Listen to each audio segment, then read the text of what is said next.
ಆಗುತ್ತೆ. ಮಂಗಳಗನ ಬೇರೆ ಹೇಳಕ್ ಹೋಗೋದಿಲ್ಲ.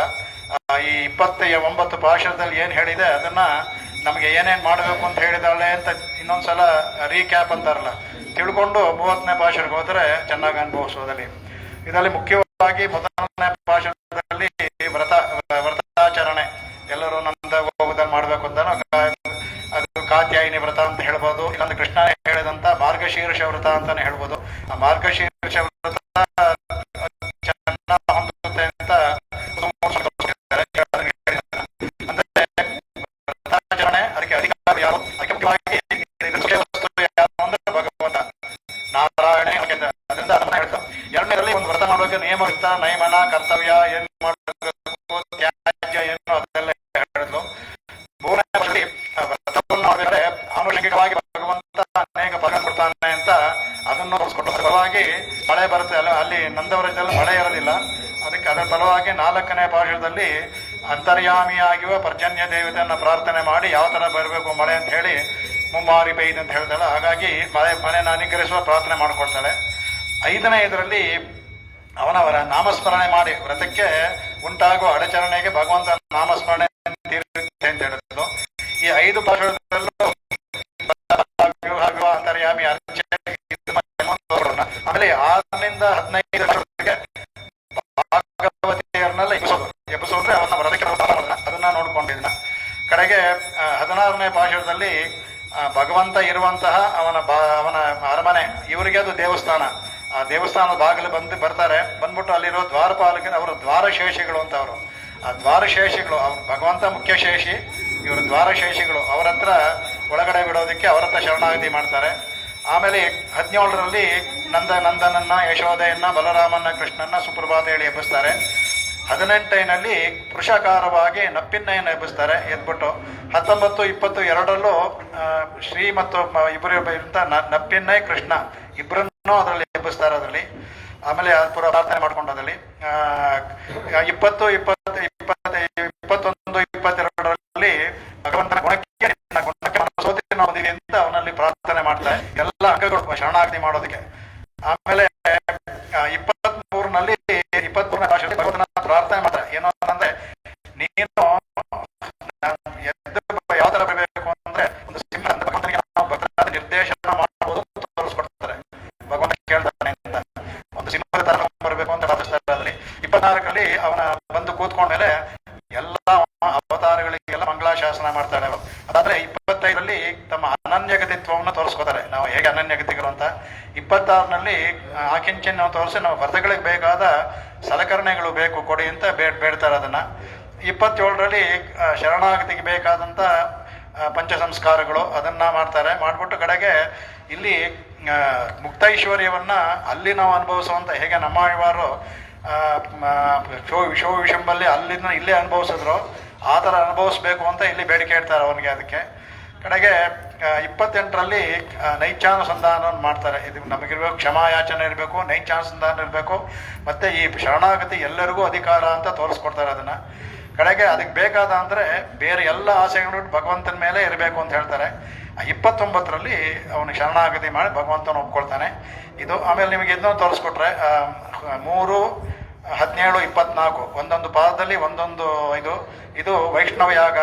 ಹಾಗಾಗಿ 16 ಇದ್ರಲ್ಲಿ ತೋರಿಸ್ಕೊಟ್ಟು ಇದು ಶ್ರೌತ ಯಾಗವನ್ನ ವಾಚಿಕವಾಗಿ ಮಾಡಿದಾಳೆ ಇಲ್ಲಿ, ಸ್ತ್ರೀ ಆದ್ರಿಂದ ಮಾಡೋಕ್ಕಾಗಲ್ಲ ಅಂತ. ಅದರಿಂದ ವೈಷ್ಣವ ಯಾಗವನ್ನು ಮಾಡಿ, ವೈಷ್ಣವ ಯಾಗ ತ್ರಿವಿಕ್ರಮ ದೇವತೆ, ಅದನ್ನು 3 ಪಾದಗಳಲ್ಲೂ 3 ಪುರೋಡಾಶ, ಅದರಲ್ಲಿ 3 ಇದರಲ್ಲಿ ಕಪಾಲಗಳಲ್ಲಿ ಪುರೋಡಾಶ ಒಂಥರ ಮಾನಸಿಕ ಭಕ್ತಿಯೇ ಪುರೋಡಾಶ ಇಲ್ಲಿ. ಅದರಿಂದ 3ನ್ನು ತೋರಿಸ್ಕೊಟ್ಬಿಟ್ಟು 3 ಮತ್ತೆ 17, 24ರಲ್ಲಿ ಒಂದೊಂದು 10ರಲ್ಲೂ ಒಂದೊಂದು. ಹಾಗಾಗಿ ಮಾಡಿ 29ರಲ್ಲಿ ಅವಭೃತ ಸ್ನಾನ, ಅಲ್ಲಿ ಕೃಷ್ಣನ ಕಂಡು ಕೇಳ್ತಾರಲ್ಲ, ಕೇಳಿ ಅವನಿಗೆ ಅವಭೃತ ಸ್ನಾನವನ್ನು ವ್ರತವನ್ನು ಮುಗಿಸೋಕೆ ಮಾಡ್ತಾರೆ. ಇನ್ನೊಂದೇನೋ ನಿಮ್ಗೆ ಹೇಳಿದ್ದೆ, ನಿಮಗೆ 11 ದಿನಗಂತ ಮಾಡುವಂತ 12 ದಿನಕ್ಕೆ ಮಾಡುವಂತಿಗೆ ಅಹೀನ ಅಂತ ಹೆಸರು. 12ರಿಂದ 1000 ವರ್ಷವರೆಗೆ ಮಾಡುವ ಯಾಗಕ್ಕೆ ಸತ್ರ ಅಂತ ಹೆಸರು. ಅದಕ್ಕೆ ಇವಾಗಲೇ ಆ ಕಾಲದಲ್ಲಿ ಮಾಡ್ತಾ ಇದ್ರು, ಅವರೆಲ್ಲ ಅಷ್ಟು ಜೀವಂತ ಮಾಡ್ತಾ ಇದ್ರು. ಇದು ಏನು ಅಂದ್ರೆ ಅಹೀನಕ್ಕೂ ಸತ್ರಕ್ಕೂ ವ್ಯತ್ಯಾಸ. ಅಹೀನದಲ್ಲಿ ಒಬ್ಬ ಯಜಮಾನ ಇರ್ತಾನೆ, ಅವನೇ ಯಜಮಾನ, ಋತ್ವಿಕಗಳೆಲ್ಲ ಮಾಡ್ತಾರೆ. ಈ ಸತ್ರದಲ್ಲಿ ಎಲ್ಲರೂ ಯಜಮಾನ್ರೆ, ಸತ್ರ ಆಗ್ಬಿಟ್ರೆ. ಇದು 30 ದಿನ ಆದ್ರಿಂದ ಸತ್ರ ಆಯ್ತು. ಹಾಗಾಗಿ ಇಲ್ಲಿರುವ ಎಲ್ಲ ಗೋಪಿಕೆಯರು ಯಜಮಾನ್ರೆ. ಹಾಗಾಗಿ ಎಲ್ಲರಿಗೂ ಒಂದೇ ಫಲ, ಅವ್ರಿಗೇನು ಬರ್ತೋ ಅದನ್ನು ತೋರಿಸ್ಕೊಟ್ರು. ಹಾಗಾಗಿ ಸರಿ ಅಜ್ಜ. ಇದನ್ನು ಈಗ ಇಷ್ಟೆಲ್ಲ ಆಗಿ ಇವಾಗ ಶರಣಾಗತನಾದ್ಮೇಲೆ ಕಡೆಗೆ ಹೇಳ್ತಾಳೆ ಇದರಲ್ಲಿ, ಈ ಶರಣಾಗತಿ ಮಾಡಿಕೊಂಡ್ರೆ ಏನನ್ನು ಪ್ರಯೋಜನ ಏನು, ಯಾರಲ್ಲಿ ಶರಣಾಗತಿ ಮಾಡಿಕೊಂಡು ನಮಗೆ ಇದಾಗುತ್ತೆ, ಎಲ್ಲರೂ ಶರಣಾಗತಿ ಮಾಡ್ಕೋಬೋದಾ ಅಂತೆಲ್ಲ ಹೇಳುವಾಗ ನಾವು ರಾಮಾಯಣದೆಲ್ಲ ಇದರಲ್ಲಿ ಅಭಯ ಪ್ರದಾನ ನೋಡಿದ್ವಿ. ಶಕ್ತರಲ್ಲಿ ಹಬ್ಬ ಮಾಡಬೇಕು. ಭಗವಂತ ಸಮುದ್ರ ರಾಜಲ್ಲಿ ಮಾಡ್ದ, ಅವನಿಗೆ ಶಕ್ತಿ ಇಲ್ಲ. ಹಾಗಾಗಿ ಇದು ಮಾಡಮ್ಮ.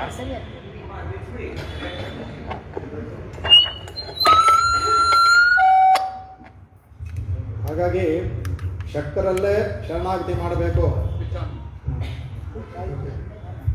ಅಂತ ಇನ್ನು ಮುಂಚೆ ಅದನ್ನ ತೋರಿಸ್ಕೊಟ್ರು ಅದಕ್ಕೆ. ಹಾಗಾಗಿ ಭಗವಂತ ನಮಗೆ ತೋರಿಸ್ಕೊಳಕ್ಕೆ ಮಾಡ್ದ. ವಿಭೀಷಣ ಹೇಳಿದ್ನಲ್ಲ, ಇಲ್ಲಿ ಭಕ್ತ ಹೇಳಿದ್ನ ಶರಣಾಗತಿ ಪರಿಸಲಿಲ್ಲ. ಯಾಕೆ ಪರಿಸಲಿಲ್ಲ ಅಂದ್ರೆ ಅವನಿಗೆ ಶಕ್ತಿ ಇಲ್ಲ ಕೊಡೋದಕ್ಕೆ. ಹಾಗಾಗಿ ಇಲ್ಲಿ ನಾವು ಮಾಡುವ ಶರಣಾಗತಿ ಮೋಕ್ಷವನ್ನು ಕೊಡುವುದು ಭಗವಂತನ ಶ್ರೀಮನ್ನಾರಾಯಣ ಬಿಟ್ಟರೆ ಯಾರಿಗೂ ಸಾಧ್ಯವಿಲ್ಲ. ಅದರಿಂದ ಬೇರೆಯವ್ರಿಗೆ ನೀವು ಶರಣಾಗತಿ ಪ್ರಾರ್ಥನೆ ಮಾಡಿದ್ರೆ ಬರೆಸೋದಿಲ್ಲ. ಅದಕ್ಕೆ ನೀವು ಭಗವಂತನೇ ಕೇಳಬೇಕು. ಆ ಮಗುನಿಗೆ ಕೊಡೋಕ್ಕೆ ಇರೋದು. ಯಾವುದೋ ಒಂದು ಅಂಗಡಿನಲ್ಲಿ ಮಾತ್ರ ಒಂದು ವಸ್ತು ಸಿಗುತ್ತೆ ಅಂದರೆ ನೀವು ಬೇರೆ ಅಂಗಡಿ ಎಲ್ಲಿ ಹುಡುಕಿದ್ರು ಸಿಗೋದಿಲ್ಲ, ಆ ಅಂಗಡಿಗೆ ಹೋಗಬೇಕು. ಆ ಥರ ಶರಣಾಗತಿ ಎನ್ನುವ ಒಂದು ವಸ್ತು ಆ ಭಗವಂತನ ಅಂಗಡಿಯಲ್ಲೇ ಇರೋದು, ಇನ್ನೆಲ್ಲೂ ಸಿಗೋದಿಲ್ಲ. ಅದನ್ನು ಇಲ್ಲಿ ಹೇಳ್ತಾರೆ. ಇಲ್ಲಿ ವಂಗ ಕಡಲುಗಳಿಂದ ಮಾಧವನೇ ಕೇಶವನೇ ಅಂತ. ಇಲ್ಲಿ ಯಾಕೆ ವಂಗ ಕಡೆಯಿಂದ ಅಂತ ಹೇಳಿದ್ರೆ, ವಂಗ ಕಡಲ ಅಂದರೆ ಸಾಧಾರಣ ಬಂಗಾಳ ಕೊಲ್ಲಿ ಇರೋದು ಅದಲ್ಲ, ಆ ವಂಗ ಆ ಥರ ಅಲ್ಲ. ಅಲ್ಲಿ ವಂಗ ಅಂದರೆ ಎರಡು ಅರ್ಥ ಇದೆ. ವಂಗ ಅಂದರೆ ನೌಕೆ, ಇದೈತೆ ಶಿಪ್ ಇದೆಯಲ್ಲ, ಅದು ನೌಕೆನೂ ಆಗುತ್ತೆ. ವಂಗ ಅಂದರೆ ನೊರೆ. ಇಲ್ಲಿ ಆ ಸಮುದ್ರ ಮಥನ ಮಾಡುವಾಗ ನೊರೆ ಎಷ್ಟು ಏನು ಸಾಧಾರಣ ಇಲ್ಲ, ಅದು ಆ ನೊರೆಗಳಿಂದ ಕೂಡಿದಂಥ ಸಮುದ್ರ ಅಂತ ಅರ್ಥ ತಗೋಬೋದು. ಇಲ್ಲ ಕೆಲವರು ನೌಕೆ ಇತ್ತು, ಯಾಕೆಂದರೆ ನಿತ್ಯ ಸೂರಿಗಳು ಭಗವಂತನ ನೋಡೋದಕ್ಕೋಸ್ಕರ ಅಲ್ಲಿ ಬಂದು ನೌಕೆಗಳೆಲ್ಲ ಬಂದು ಅನೇಕ ನೌಕೆಗಳಿತ್ತು ಅಂತ ವ್ಯಾಖ್ಯಾನ ಮಾಡ್ತಾರೆ. ನನಗೆ ಅಷ್ಟು ಅದು ಸರಿಯಾಗಿ ಕಾಣಲಿಲ್ಲ ಈ ನೊರೆ ಅನ್ನೋದು ನನಗೆ. ಯಾಕೆಂದರೆ ನಿತ್ಯ ಸೂರಿಗಳು ನೌಕೆ ಆಗಬೇಕು, ನೇರವಾಗಿ ಒಂದು ಇಳಿಬೋದಲ್ಲ ಅವರಲ್ಲಿ. ಅದು ಅನುಭವಿಸೋದು ಚೆನ್ನಾಗಿದೆ. ವಂಗ ಒಂದು ಅರ್ಥ ಕೊಡ್ಬೇಕು ಹೇಳಿ ವ್ಯಾಖ್ಯಾನ ಮಾಡಿದ್ದಾರೆ, ಇಲ್ಲ ಅಂತಲ್ಲ. ಅದನ್ನು ನೊರೆ ಅನ್ನೋದೇ ಸರಿ. ಯಾಕೆಂದರೆ ಕಡೆಯಿಂದ ಕಡಿಬೇಕಾದ್ರೆ ನೊರೆಗಳು ಬರ್ತಲ್ಲ, ಅದು ಫುಲ್ಲು ಫೋಮ್ ತುಂಬಿಕೊಂಡಿದ್ದಂತೆ. ಅದಕ್ಕೆ ನೊರೆಯಿಂದ ಕೂಡಿದಂಥ ಸಮುದ್ರವನ್ನು ಕಡೆದ ಅಂತ. ಯಾಕೆ ಮಾಧವನೇ ಹೇಳಿದ್ರು ಅಂದ್ಬಿಟ್ಟು, ಮಾಧವನೇ ನೋಡಿ, ಮಾಧವನೇ ಕೇಶವನೇ ಎಲ್ಲ ಇದರಲ್ಲೂ ಒಂದೊಂದು ಕೆಲವು ಇದರಲ್ಲಿ ಅನೇಕ ಹೆಸರುಗಳು ಹೇಳಿದ್ರು ಸಹ ಒಟ್ಟಿಗೆ ಎರಡು ಹೆಸರು ಎಲ್ಲೂ ಹೇಳಿಲ್ಲ, ಇಲ್ಲಿ ಮಾತ್ರ ಹೇಳಿದಲ್ಲ. ಅದಕ್ಕೂ ಅರ್ಥ ಇದೆ. ಯಾಕೆ ಮಾಧವನೇ ಕೇಶವನೇ, ಯಾಕೆಂದರೆ ಭಗವಂತನಲ್ಲೂ ಸಹ ಬರೀ ಭಗವಂತನೇ ಶರಣಾಗತಿ ಕೊಡೋಕೆ ಸಾಮರ್ಥ್ಯ ಇರುವಂತೆ.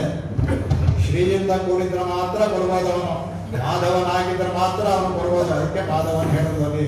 ಯಾಕೆಂದ್ರೆ ನಮ್ಮಲ್ಲಿ ಶ್ರೀ ವೈಷ್ಣವದಲ್ಲಿ ಶ್ರೀ ಇಲ್ಲದೆ ಇದ್ರೆ ನಾವು ಶ್ರೀ ಇರಲೇಬೇಕು, ಆವಾಗಲೇ ಅವನಿಗೆ ಬರುತ್ತೆ ಅಂದ್ಬಿಟ್ಟು ಅಂತ.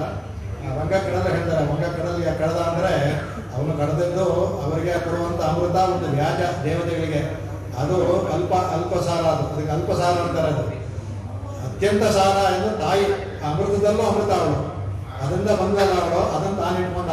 ವ್ಯಾಜ ಇವರಿಗೆ ಅಮೃತವನ್ನು ಕೊಡ್ತೀನಿ ಅಂತ ಅವ್ರಿಗೆಲ್ಲ ಏನು ಮಾಡ್ಬಿಟ್ಟು ಅಂತ ಅವ್ರಿಗೆ ಪರಾಶರ ಭಟ್ರು ಅದ್ಭುತವಾಗಿ ಹೇಳ್ತಾರೆ. ಅವರು ಅವನು ಕಡ್ದುಬಿಟ್ಟು ಅಮೃತವನ್ನ ತಾನು ತಗೊಂಡ. ಆ ಕೋದು ಅಂದರೆ ಇದು ಚರಟ ಅಂತ ಹೇಳ್ತೀವಲ್ಲ, ಅದಕ್ಕೆ ಕೋದು. ಆ ಚರಟವನ್ನು ದೇವತೆಗಳಿಗೆಲ್ಲ ಕೊಟ್ಟ ಅಂತ ಹರಯಾಮತ ಅನುಭವಿಸ್ತಾರೆ. ಅಮೃತವನ್ನು ಅವನು ಇಟ್ಕೊಂಡಂತೆ ಆ ಚರಟ ಅಂತಲ್ಲ, ಕೋದು ಅಂತಲ್ಲ, ಅದನ್ನ ಎಲ್ಲರಿಗೂ ಕೊಟ್ಟ, ಅದನ್ನೇ ಅವ್ರು ಕೊಟ್ಟರು ಅಂತ. ಅದರಲ್ಲಿ ಬರುವಂತಹ ಇದು ಅದು ನಿತ್ಯ ಅಲ್ಲ. ಅದು ನಾವು ಚಿರಂಜೀವತ್ವನ್ನ ಅಂದರೆ ಅದು ಒಂದು ಕಲ್ಪಕಾಲ. ಒಂದು ಕಲ್ಪ ಅಂದರೆ ಬೊಮ್ಮನಿಗೆ ಒಂದು ದಿನ ಅಷ್ಟೇ, ಆವಾಗ ಅವರು ಹೋಗ್ತಾರೆ. ಅದರಿಂದ ಇದು ಒಂದಿನ ತುಂಬ ಜಾಸ್ತಿ, 14 ಮನೆಗಳು ಬಂದು ಹೋಗಬೇಕು. ಅದು ಚತುರ್ಯುಗ 73 ಚತುರ್ಯುಗ, 4 ಯುಗ ಕಡೆ 43 ಲಕ್ಷ 20,000 30,000 ಇದೆಲ್ಲ. ಅದು ಆ ಥರದ್ದು 73 ಆವರ್ತಿ ಆಗಬೇಕು ಚತುರ್ಯುಗ. ಆಗಿದ್ದರೆ ಮಾತ್ರ ಬಂದು ಒಂದು ದಿನ. ಅವನು ಒಂದು ದಿನಕ್ಕೆ ಒಂದೊಂದು ಹೆಸರಿದೆ. ಇವತ್ತು 28ನೇ ದಿನ 51ನೇ ವರ್ಷ. ಇದಕ್ಕೆ ಶ್ವೇತವರಾಹ ಕಲ್ಪ ಅಂತ ಆ ಕಲ್ಪಕ್ಕೆ ಹೆಸರು. ಆ ದಿನಕ್ಕೆ ಬ್ರಹ್ಮನ ಒಂದು ದಿನಕ್ಕೆ ಅಲ್ಲಿವರೆಗೆ ಮಾತ್ರ ಇವರಿಗೆ. ಆಮೇಲೆ ಅವರು ಹೋಗಬೇಕು, ನಮ್ಮ ಥರ ನಾವು ಈಗ ಹೋಗ್ಬೇಕಾದ್ರೆ ಅವರು ಹೋಗಬೇಕು. ಅದರಿಂದ ಎಲ್ಲವೇ ಶಾಶ್ವತವಾದದ್ದೇ ಅದು. ಆದರೆ ಅದನ್ನು ಯಾಕೆ ಮಾಧವನ್ ಅಂತಾರೆ ಅಂದರೆ ಮಾಧವನ್, ಮಾನ ಅಂದರೆ ತಾಯಿ, ಧವ ಅಂತ ಧರಿಸ್ಕೊಂಡಿರೋನು. ತಾಯಿಯನ್ನು ಧರಿಸ್ಕೊಂಡಿರೋದ್ರಿಂದ ಮಾಧವ ಅನ್ನುವಂಥ. ಆ ಮಾಧವನಿಗೆ ಇನ್ನೂ ಅನೇಕ ಮಹಾಭಾರತದಲ್ಲಿ ಇನ್ನೂ ಅನೇಕ ಅರ್ಥ ಹೇಳ್ತಾರೆ. ಅದಕ್ಕೆ ಮೌನ ಧ್ಯಾನಾತ್ ಯೋಗಾಚ ವಿದ್ಧಿ ಭಾರತ ಮಾಧವನ್. ಅದು ಮೌನದಿಂದಲೂ ಧ್ಯಾನದಿಂದಲೂ ಯೋಗದಿಂದಲೂ ಯಾರು ಭಗವಂತನ ಕಂಡುಕೊಡ್ತಾರಲ್ಲ ಅವನು ಮಾಧವ ಅಂತ ಅದನ್ನು ಹೇಳ್ತಾರೆ ಅದಕ್ಕೆ. ಆಮೇಲೆ ಶ್ರೇಯಶ್ರದ್ಧಾದಿ ನಾಮ್ಯಾಷ್ಟ ಭಗತ್ ಮಾಧವ ಇಷ್ಯತೆ. ಅವಳು ಶ್ರೀ ಇದಲ್ಲ, ಅವಳು ಶ್ರದ್ಧಾ ಅವಳು ನಾಮ್ಯಾಷ್ಟ. ಶ್ರೀ ಆದ ಪತಿ ಅವಳನ್ನ ಶ್ರದ್ಧೆ ಅವಳ ಪತಿ ಆದ್ರಿಂದ ಇವನಿಗೆ ಮಾಧವ ಅಂತ ಅದು ಬಂದು ಅದಕ್ಕೆ. ಆಮೇಲೆ ಮಾನ್ ಅಂದರೆ ಜ್ಞಾನಂ ಅಂತ ಆಗಾರ ಹೇಳ್ತಾರಲ್ಲ, ಇಡೀ ಜಗತ್ತೇ ಅದರಿಂದ ಇಡೀ ಜಗತ್ತಿಗೆ ಅವನ ನಾಯಕ ಧವ ಧರಿಸ್ಕೊಂಡಿದ್ದಾನ, ಅದರಿಂದ ಮಾಧವ ಅಂತ ಅನೇಕ ಮಾಧವಕ್ಕೆ ವ್ಯತ್ಯಾಸ ಮಾಡ್ತಾರೆ. ಯಾತಕ್ಕೆ ಹೇಳ್ತಾರೆ ಅಂದರೆ ತಾಯಿಗೂ ಸಹ ಭಗವಂತನಷ್ಟೇ ಎಲ್ಲ ಇದೆ, ಆದರೆ ಅವಳು ತೋರಿಸ್ಕೊಳ್ಳೋದಿಲ್ಲ. ಅದಕ್ಕೆ ವಿಷ್ಣು ಪುರಾಣದಲ್ಲಿ ಸಾಕ್ಷಾತ್ತಾಗಿ ಪರಾಶರಮನಿಗೂ ಹೇಳ್ತಾರೆ, ನಿತ್ಯೈವೈಷ ಜಗನ್ಮಾತ ಹೇಳ್ತಾಳೆ ಅವಳು. ಅದರಿಂದ ಅವಳು ಯಾವಾಗ ವಿಷ್ಣು ಶ್ರೀ ರಣಪಾಯಿನಿ, ವಿಷ್ಣುವನ್ನು ಒಂದು ಕ್ಷಣವನ್ನು ಬಿಡೋದಿಲ್ಲ ಅವಳು ನಿತ್ಯ. ಅವಳು ಹೇಳ್ತಾರೆ ನಿತ್ಯ ಏವ ಆತ್ಮ ನಿತ್ಯ, ಭಗವಂತನ ಹೇಗೆ ನಿತ್ಯನೋ ತಾಯಿಯು ಯಾವಾಗಲೂ ನಿತ್ಯ. ಅಹೋರಾತ್ರೆ ಶ್ರುತಿ ಹೇಳುತ್ತೆ, ಅಹೋರಾತ್ರೆ ಅಂದರೆ ಪ್ರಳಯ ಕಾಲದ ಬೆಳಗ್ಗೆ ಸೃಷ್ಟಿ, ರಾತ್ರಿ ಇದು. ಅಹೋ ಅಂದರೆ ಬೆಳಗ್ಗೆ, ಪ್ರಳಯ ಕಾಲ ಅಂದರೆ ಮಹಾಪ್ರಳಯವಾಗ ಬೆಳಗ್ಗೆ ರಾತ್ರಿಯಲ್ಲೂ ಸಹ ಪಾರ್ಶ್ವದಲ್ಲೇ ಇರ್ತಾಳೆ ಅಂದರೆ ನಿತ್ಯವೇ ಆಗಬೇಕಲ್ಲ. ಅದ ಇಷ್ಟದೇ ಲಕ್ಷ್ಮೀಶ ಪತ್ನಿ ಅಂತ ಹೇಳ್ತಾರೆ. ಅದರಿಂದ ಅಷ್ಟೇ ಅಲ್ಲ, ಅವ್ರು ಹೇಳ್ತಾರೆ ಯಥಾ ಸರ್ವಗತೋ ವಿಷ್ಣು ಹೇಳ್ತಾರೆ, ತಥೈವೇಯಂ ದ್ವಿಜೋತ್ತಮ. ವಿಷ್ಣುವಿಗೆ ಏನೇನು ಗುಣಗಳಿದೆಯೋ ಅದು ಎಲ್ಲವನ್ನೂ ಲಕ್ಷ್ಮಿಯಲ್ಲೂ ತಗೊಂತ ಅವರು ಪರಾಶರಮನಿಗಳು ಮೈತ್ರಿಯಲ್ಲಿ ಉಪದೇಶ ಮಾಡ್ತಾರೆ. ಅದು ಹಾಗಾಗಿ ಇವಳು ಇದು ಹೇಳ್ತಾ ಅದಕ್ಕೆ ಶ್ರುತಿನು ಅಸ್ಯೇಷ ನಾ ಜಗತೋ ವಿಷ್ಣು ಪತ್ನಿ ಅಂತೆ. ಅಸ್ಯ ವಿಷ್ಣು ಪತ್ನಿ ಜಗತಃ ಈಶಾನ. ಶ್ರುತಿನೇ ಹೇಳ್ಬಿಡ್ತು, ಈ ವಿಷ್ಣುಪತಿ ಇದೆಲ್ಲ ಜಗತ್ತವನ್ನ ನಿಯಮನಿಸ್ತಾನೆ ಅಂದ್ರೆ ನಾವು ಭಗವಂತನ ಗುಣ. ಅಲ್ಲಿ ಸಮಾನತೆ ಹೇಗೆ ನಮ್ಮ ಇದರಲ್ಲಿ ತಾಯಿ ಇಬ್ಬರಿಗೂ ಒಂದು ಅಂತ ಹೇಳ್ತೀವೋ ಆ ಎರಡನ್ನೂ ಸಹ ಅದರಲ್ಲಿ ತೋರಿಸ್ಕೊಟ್ಟಿದ್ದಾರೆ ಅದಕ್ಕೆ. ಹಾಗಾಗಿ ವಂಗಕ್ಕಡಲ್ ಅನ್ನುವಾಗ ಅದನ್ನ ಕೊಡ್ತಾರೆ ಆ ಕಡೆಯಿಂದ ಅಂದರೆ ಇಲ್ಲಿ ಇದರಲ್ಲಿ ಒಂದು ಆಚಾರ್ಯರನ್ನ ಅದಕ್ಕೆ ಮುಖ್ಯವಾಗಿ ಭಾಷಿಕಾರನ ಕಡೆ ಅಂತ ಹೇಳ್ತಾರೆ. ಆಚಾರ್ಯರನ್ನ ಇಟ್ಕೊಂಡಿದ್ದಾರೆ. ಹೇಗೆ ಆಚಾರ್ಯ ಈ ಭಗವಂತ ಸಮುದ್ರವನ್ನು ಕಳೆದು ಅತ್ಯಂತ ಅಮೂಲ್ಯವಾದಂಥ ಶ್ರೀಯನ್ನು ಪಡ್ಕೊಂಡು, ಆ ಥರ ಆಚಾರ್ಯರು ಅನೇಕ ಶಾಸ್ತ್ರಗಳನ್ನು ವೇದಗಳನ್ನು ಎಲ್ಲವನ್ನು ಋಷಿಗಳು ಆ ಕೆಲಸ ಮಾಡಿದ್ದಾರೆ. ಅವ್ರು ಮಾಡಿ ಸ್ಮೃತಿ ಬರೆದ್ರು. ಸ್ಮೃತಿ ಬಂದು ಶ್ರುತಿಗೆ ಇರೋದೆ ನಮಗೆಲ್ಲ ಅರ್ಥವಾದಂಥ ಶ್ರುತಿಯನ್ನೆಲ್ಲ ಕಳೆದು ಆ ಅರ್ಥವನ್ನು ಆಯಾ ಶಾಖೆಗಳ ಅನುಗುಣವಾಗಿ ಆಯಾ ಋಷಿಗಳು ಸ್ಮೃತಿಯಿಂದ ಬರ್ಕೊಟ್ರು ಅದಕ್ಕೆ. ಅದರಲ್ಲೇ ಯಾಪಸ್ ಆಮೇಲೆ ಇದರ ಕಾತ್ಯಾಯನರು, ಭರದ್ವಾಜರು, ಆಮೇಲೆ ಇವರು ಎಲ್ಲರೂ ಇದೆ. ಆಮೇಲೆ ಯಾಜ್ಞವಲ್ಕ್ಯರು ಎಲ್ಲರದ್ದು ಸ್ಮೃತಿ ಇದೆ, ಪರಾಶರ ಎಲ್ಲ ಸ್ಮೃತಿಗಳು ಇದೆ, ಎಲ್ಲಕ್ಕೂ ಬರೆದಿದ್ದಾರೆ ಅವರು. ನಾವು ಅದನ್ನು ಮತನ ಮಾಡಿ ಆಚಾರ್ಯ ಮಾಡ್ತಾರೆ. ಎಲ್ಲ ವಿಷಯವನ್ನು ತಗೊಂಡು ಅಮೃತವಾದಂಥ ಅದು ಏನಪ್ಪ ಅಂದರೆ ಪರವಸ್ತು ಭಗವಂತ, ಅವನನ್ನು ಪಡೆಯುವುದೇ ಅತ್ಯುತ್ಕೃಷ್ಟವಾದದ್ದು ಲೋಕದಲ್ಲಿ.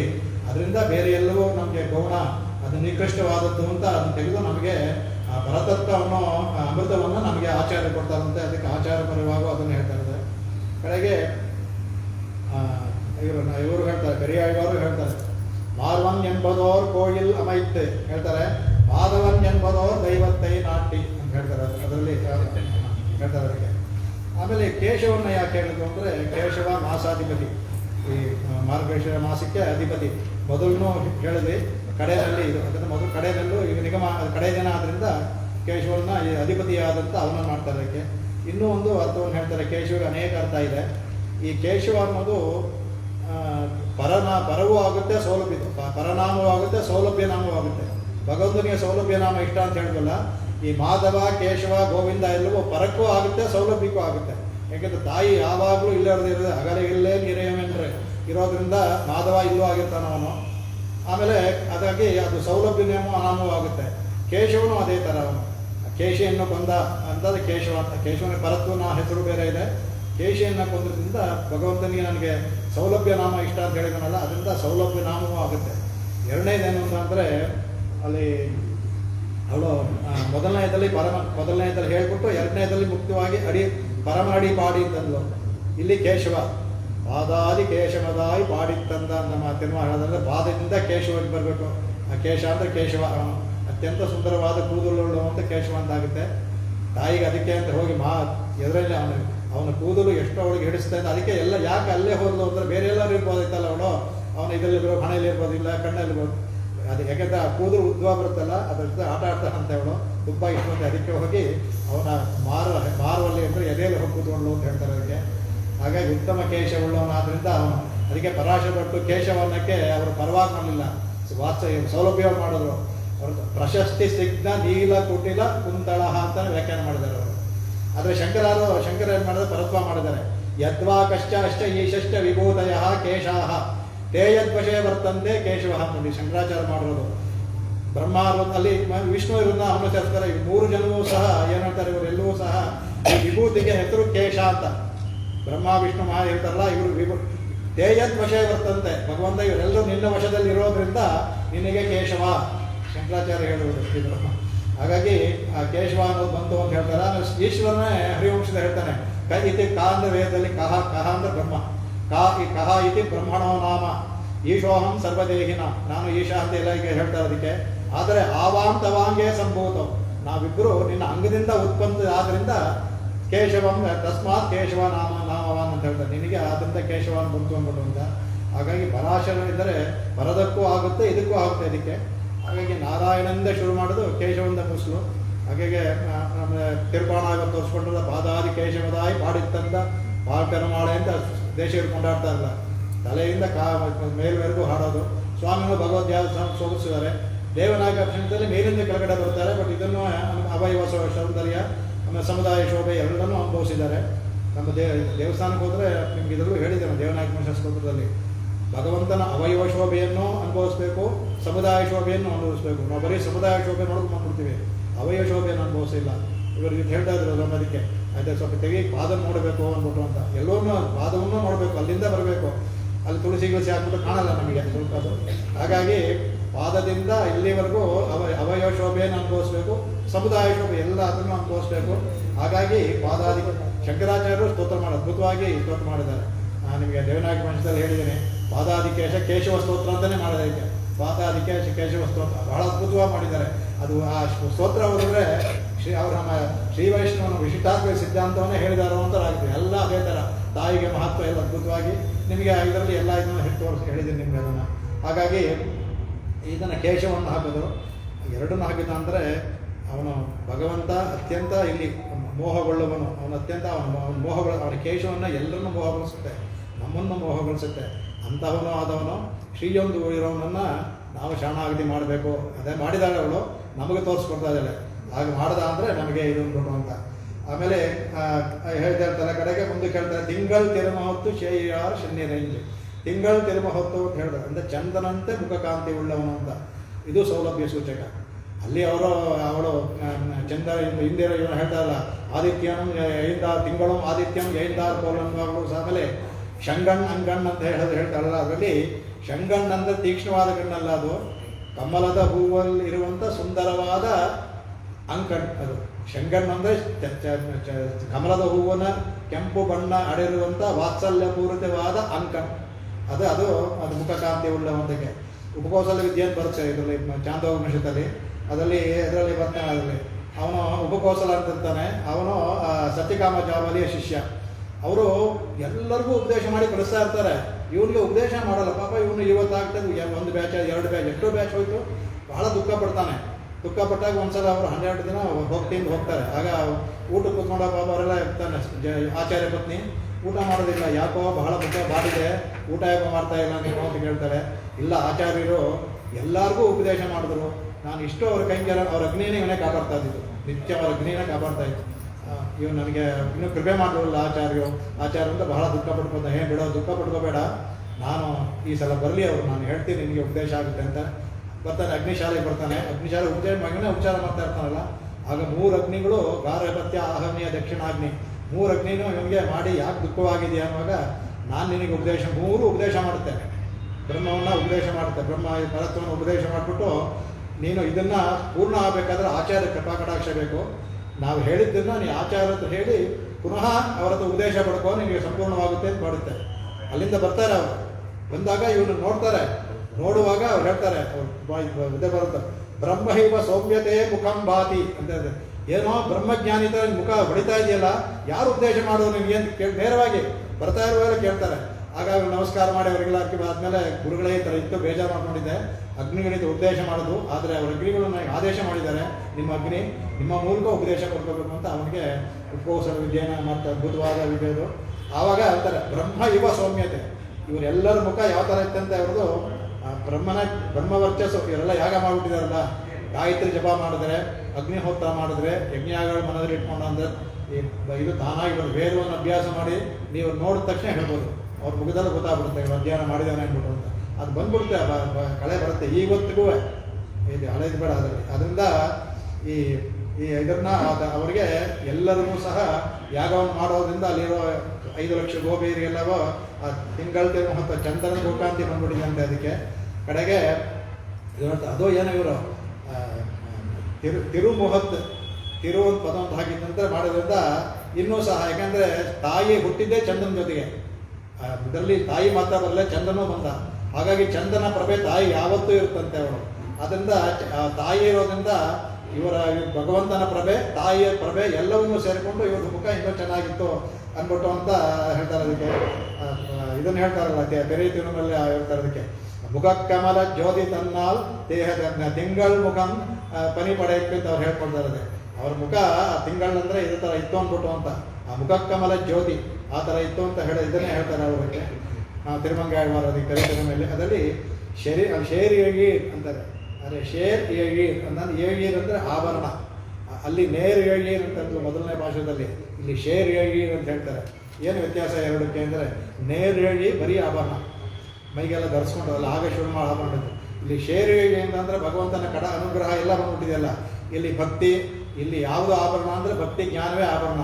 ಈ ಭಕ್ತಿ ಜ್ಞಾನ ಮತ್ತು ಆಭರಣ ಸೇರಿಕೊಂಡು ಅದು ನೇರ್ ಏಳಿ ಹೋಗಿ ಈಗ ಶೇರ್ ಏಳೀರ್ ಆಗೋಯ್ತಂತೆ. ಅದಕ್ಕೆ ಇಲ್ಲಿ ಆ ಪದವನ್ನು ಹಾಕಿದಾಳೆ. ಅದಕ್ಕೆ ಅಷ್ಟು ಅದ್ಭುತವಾದ ಅಂದ್ಬಿಟ್ಟು ಇದಕ್ಕೆ ಇದೆಲ್ಲ ಏನು ಮಾಡಿದ ಅಂದರೆ ಶುಡುಗಮೆ ತೋಳುಗಳೆಯ ಪಾಡೆ ತೋಡೆ ಶೋಕ್ ಹೇಳಿದಿಲ್ಲ.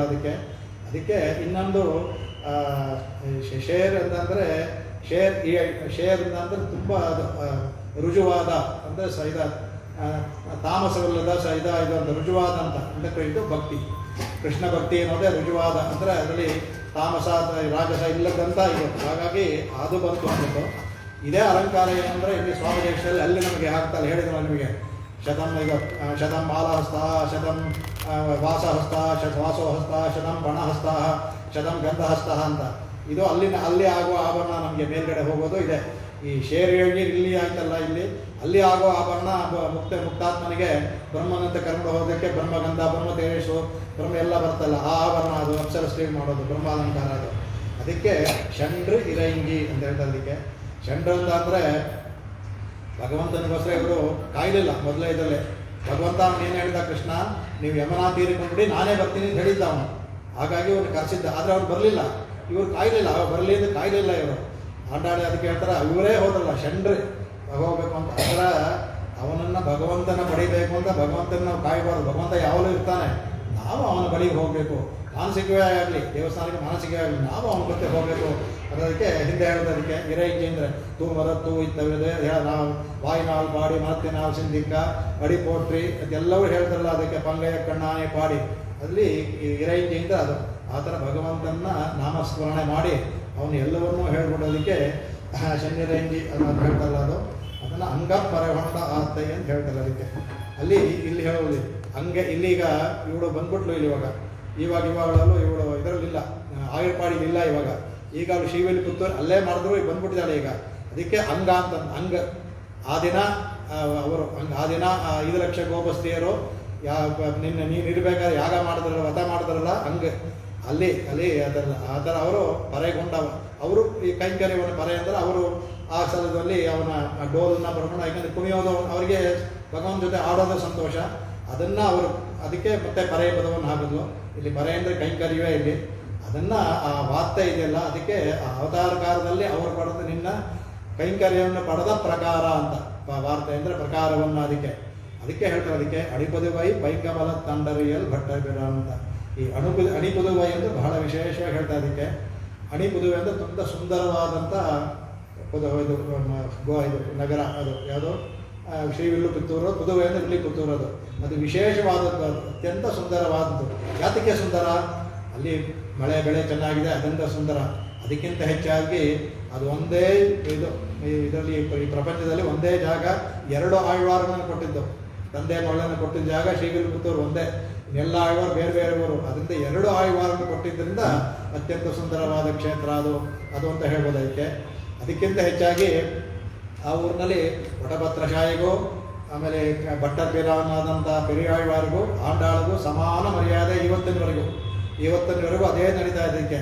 ಹಾಗಾಗಿ ಕೂಡ ಅತ್ಯಂತ ಅದು ಅದ್ಭುತವಾದ ವಿಶೇಷ ಅಂದರೆ ವಿಶೇಷವಾದ ದಿವ್ಯ ದೇಶ ಅಂತ. ಅದು ಅಣಿಪದುವೆ ಅಂದರೆ ವಿಶೇಷವಾದ ದಿವ್ಯ ದೇಶ ಅದು.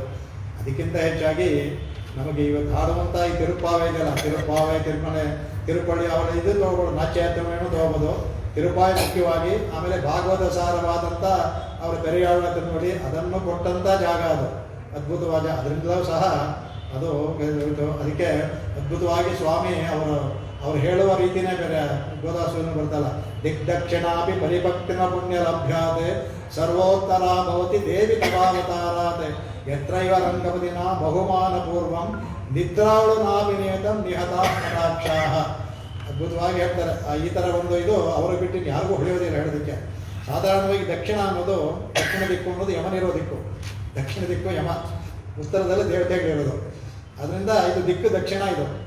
ಆದರೂ ಆ ದಕ್ಷಿಣ ದಿಕ್ಕು ಪುಣ್ಯ ಲಭ್ಯಾತ್ ಪಡ್ಕೊಂಬಿಡ್ತಂತೆ, ಪರಿಭಕ್ತಿ ಅದು ಪುಣ್ಯ. ಯಾಕೆ ಅಂತಂದರೆ ಸರ್ವೋತ್ತರ ಭವತಿ, ಅದು ಉತ್ತರ ದಿಕ್ಕಾಗೋಯ್ತಂತೆ. ಸರ್ವ ಉತ್ತರೋ ಭವತಿ. ಯಾಕೆ ಅಂತ ತವಾವತಾರ, ನೀನು ಅಲ್ಲಿವರೆಗೂ ಆಂಡಾಳ ಅವತಾರವರೆಗೂ ದಕ್ಷಿಣ ಅಂತಾನೆ ಕರ್ಸ್ಕೋತಾ ಇತ್ತು. ನಿನ್ನ ಅವತಾರ ಆದಮೇಲೆ ಇದು ಉತ್ತರವಾಗಬೇಕು ಅಂತ. ಅದ್ಭುತ, ಎಂಥ ಉದಯ ನೋಡಿ ಅವರಿದು. ತವಾ ಅವತಾರ ಸರ್ವ ಉತ್ತರ, ಅದು ಉತ್ತರ ದಿಕ್ಕಾಗೋಯ್ತಂತೆ ಅದು. ಅದರಿಂದ ಹೇಳ್ತಾರೆ, ಯಾಕೆಂದರೆ ಯತ್ರೈವ ರಂಗಪತಿನ, ಎಲ್ಲಿ ರಂಗನಾಥ ಇದ್ದಾನವನೋ ಅವನು ಬಹುಮಾನ ಪೂರ್ವಂ, ಇವತ್ತಿಗೂ ಸಹ ಅವನು ನಿದ್ರಾಳು ನಾಪಿನಿ, ಅವನು ಆಂಡಾಳನ್ನ ಕಣ್ಣು ಮುಚ್ಕೊಂಡಾಗಿರ್ತಂತೆ. ಆದರೂ ಅವನ ದೃಷ್ಟಿ ಈಗ ಶ್ರೀವಿಲ್ಲಿಪುತ್ತೂರ ಮೇಲೆ ಇರ್ತಂತೆ. ಅದು ನಿದ್ರಾಳು ನಾಪಿ ಅಂತ ನಿಯತಂ ನಿಹತಾಹ. ಅವನು ನಿದ್ರೆ ಮಾಡ್ತಾ ಇದ್ದಾನೆ, ನಿದ್ರೆ ಮಾಡ್ತಾ ಇದ್ರು ಅವನ ದೃಷ್ಟಿ ಅವನ ಇದು ಅಲ್ಲಿ ಅಂದರೆ ಅಲ್ಲಿರುವ ಭಕ್ತರು ಎಲ್ಲರ ಮೇಲೆ ಬಿಡುತ್ತೆ ಅಂದ್ಬಿಟ್ಟು ಅದ್ಭುತವಾಗಿ ಕೊಂಡಾಡ್ತಾರೆ. ಹಾಗಾಗಿ ಸಹ ಹಣಿಪುದುವೈ ಅಂತ ಹೇಳ್ಬೋದು. ಅದಕ್ಕೆ ಇನ್ನೂ ಹೆಚ್ಚು ಅಂತಂದರೆ ಭಗವಂತ ಆಂಡಾಳನ್ನ ಅಲ್ಲಿ ಹೋಗ್ತಾರೆ, ಐಕ್ಯವಾದಾಗ ದುಃಖ ಪಟ್ಕೊಳ್ತಾರೆ ಪೆರಿಯಾಳ್ವಾರ್. ಇದು ಅಂದರೆ ಇದೆಲ್ಲೂ ಹೇಳಿಲ್ಲ, ಬಟ್ ಇದರಲ್ಲಿ ಬಂದಿರುವಂಥದ್ದು. ಆಗ ಭಗವಂತ ಹೇಳ್ತಾನಂತೆ, ಆಯಿತು ನಿಮಗೆ ಯಾಕೆ ಆ ಪೆರಿಯ ಇದು ಮಾಡ್ಕೊಳ್ತೀರಾ, ನಾನು ಮುಂದೆ ಲೌಕಿಕವಾಗಿ ನಿಮಗೆ ಇಷ್ಟು ಆಗುವಂಥರಿ ಲೌಕಿಕ ಆಗುವಂಥ ನೆನ್ನೆ ಆಂಡಾಳ್ ಮದುವೆ ಅನುಭವಿಸೋದಲ್ಲ, ಅದನ್ನೆಲ್ಲವೂ ಅಂತ ಮದುವೆ ಆಗ್ತಾನೆ ಬಂದಲ್ಲಿ. ಆ ಮದುವೆಗೆ ಲೋಕಾರೂಢಿಯಾಗಿ ಮದುವೆಯಾದ ಜಾಗ, ಅದರಿಂದಲೂ ಸಹ ಅಣಿಮದುವೆ. ಭಗವಂತ ಎಲ್ಲಿ ಯಾವ ಜಾಗದಲ್ಲಿ ಭಗವಂತ ಆತ ಮದುವೆ ಆಗಿದ್ದಾನೆ, ಶ್ರೀರಂಗದಲ್ಲಿ ಬಿಟ್ಟರೆ. ಶ್ರೀರಂಗದಲ್ಲೂ ಅವ್ನು ಗರ್ಭಗುಡಿ ಮಾತ್ರ, ಹೊರಗಡೆ ಬರಲಿಲ್ಲ ಅವನು. ಇಲ್ಲಿ ಊರಲ್ಲೆಲ್ಲ ಮೆರವಣಿಗೆ ಬಂದ. ಹಾಗಾಗಿ ಹೇಳ್ತಾರೆ. ಅದಕ್ಕೆ ಇವತ್ತು ಹೇಳ್ತಾರೆ, ಇನ್ನೊಂದು ವಿಶೇಷ ಹೇಳ್ತಾರೆ ಅದಕ್ಕೆ. ಅಲ್ಲಿ ಆ ಶ್ರೀನಿವಾಸ ಮತ್ತು ಸುಂದರ ಬಾಬು ಸ್ವಲ್ಪ ತಡವರೆಗೆ ಟ್ರಾಫಿಕ್ ಜಾಮ್ ಅವರಿಗೆ ಬರೋಕ್ಕೆ ಲೇಟ್ ಆಗೋಯ್ತಂತೆ. ಅಷ್ಟರಲ್ಲಿ ಬಾಂಗ್ಳೆ ಧಾರಣ ಆಗ್ಬಿಟ್ಟಿತ್ತಂತೆ. ಹಾಗಾಗಿ ಅವರು ಬೇಜಾರು ಮಾಡ್ಕೊಂಬಂತಂತೆ. ಅವರು ಕಡೆಗೆ ಸುಂದರ ಭಾವ ಹೇಳಿದ್ರೆ ಸುಂದರ ಭಾವ ಆಯ್ತಂತೆ. ಆಯಿತು ನಿನಗೆ ಹೂವು ದಡ ಎಣ್ಣೆ ಎಲ್ಲ ಕೊಟ್ಟಾಯ್ತಲ್ಲ, ನೀನು ದಯಮಾಡಿ ಹೋಗು ಅಂತ. ಶ್ರೀನಿವಾಸ ಭಾಳ ಬೇಜಾರು ಮಾಡ್ಕೊಳ್ತಾನಂತೆ. ಅದಕ್ಕೆ ಅವ್ನು ಹೇಳ್ತಾನಂತೆ, ನೀನು ಇಲ್ಲೇ ಇರು ಅಂತ.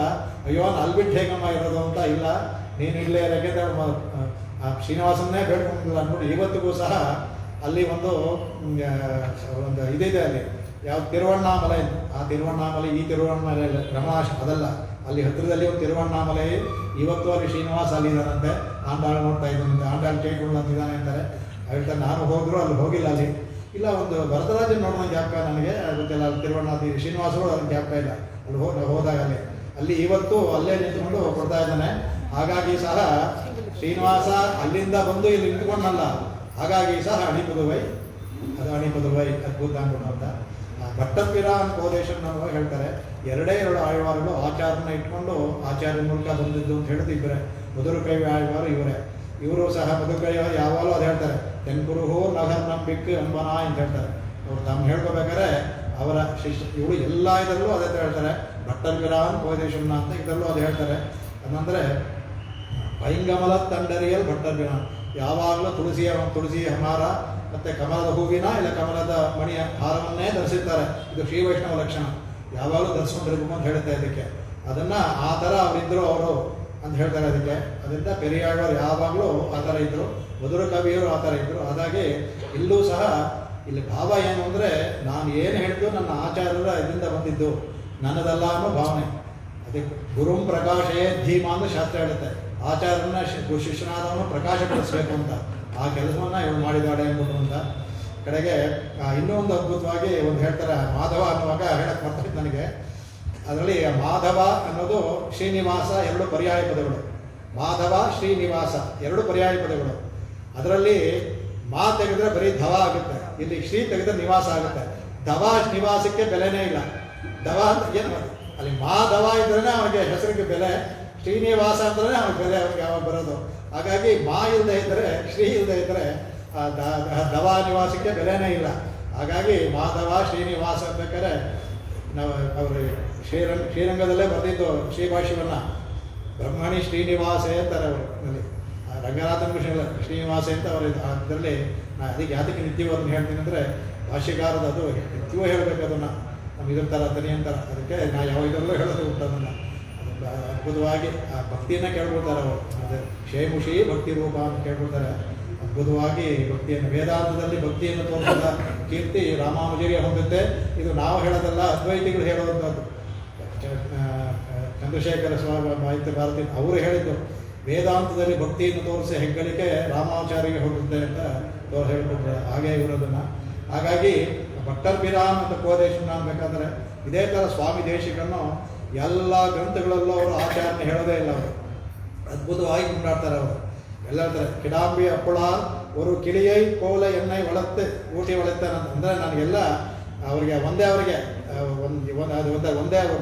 ಶಾಪ್ ಅವ್ರಿಗೆ ಎಲ್ಲ ವಿದ್ಯೆ ಇವ್ರು ಹೇಳ್ತಾರೆ. 20 ವರ್ಷದಲ್ಲಿ ಎಲ್ಲ ವಿದ್ಯೆ ತರ್ಕ ಮಾಮ ಮೀಮಾಂಸ ವೇದ 4 ಚತುರ್ವೇದ ಎಲ್ಲವನ್ನು ಎಲ್ಲವನ್ನು ಅವರೇ ಒಂದೇ ಆಚಾರ್ಯರು ಅವರಿಗೆ ಎಲ್ಲವನ್ನೂ ಹೇಳ್ಕೊಟ್ಬಿಟ್ಟು ಅವ್ರಿಗೆ ಶ್ರೀಭಾಷ್ಯಾದಿ ಗ್ರಂಥಗಳ ಎಲ್ಲ ಕಾಲಕ್ಷೇಪಗಳು ಸಹ 20 ವರ್ಷದಲ್ಲೇ ತಾವೇ ಹೇಳ್ಕೊಡ್ತಾರೆ. 20 ವರ್ಷ ಅಂದ್ಬಿಟ್ಟು ಎಲ್ಲ ಮುಗಿಸ್ಬಿಟ್ಟೆ ಅಂದ್ಬಿಟ್ಟು ಅಂತ ಅವ್ರಿಗೆ ಮಾತ್ರ ಸಾಧ್ಯ, ಇನ್ಯಾರಿಗೂ ಸಾಧ್ಯವಿಲ್ಲ ಅದು.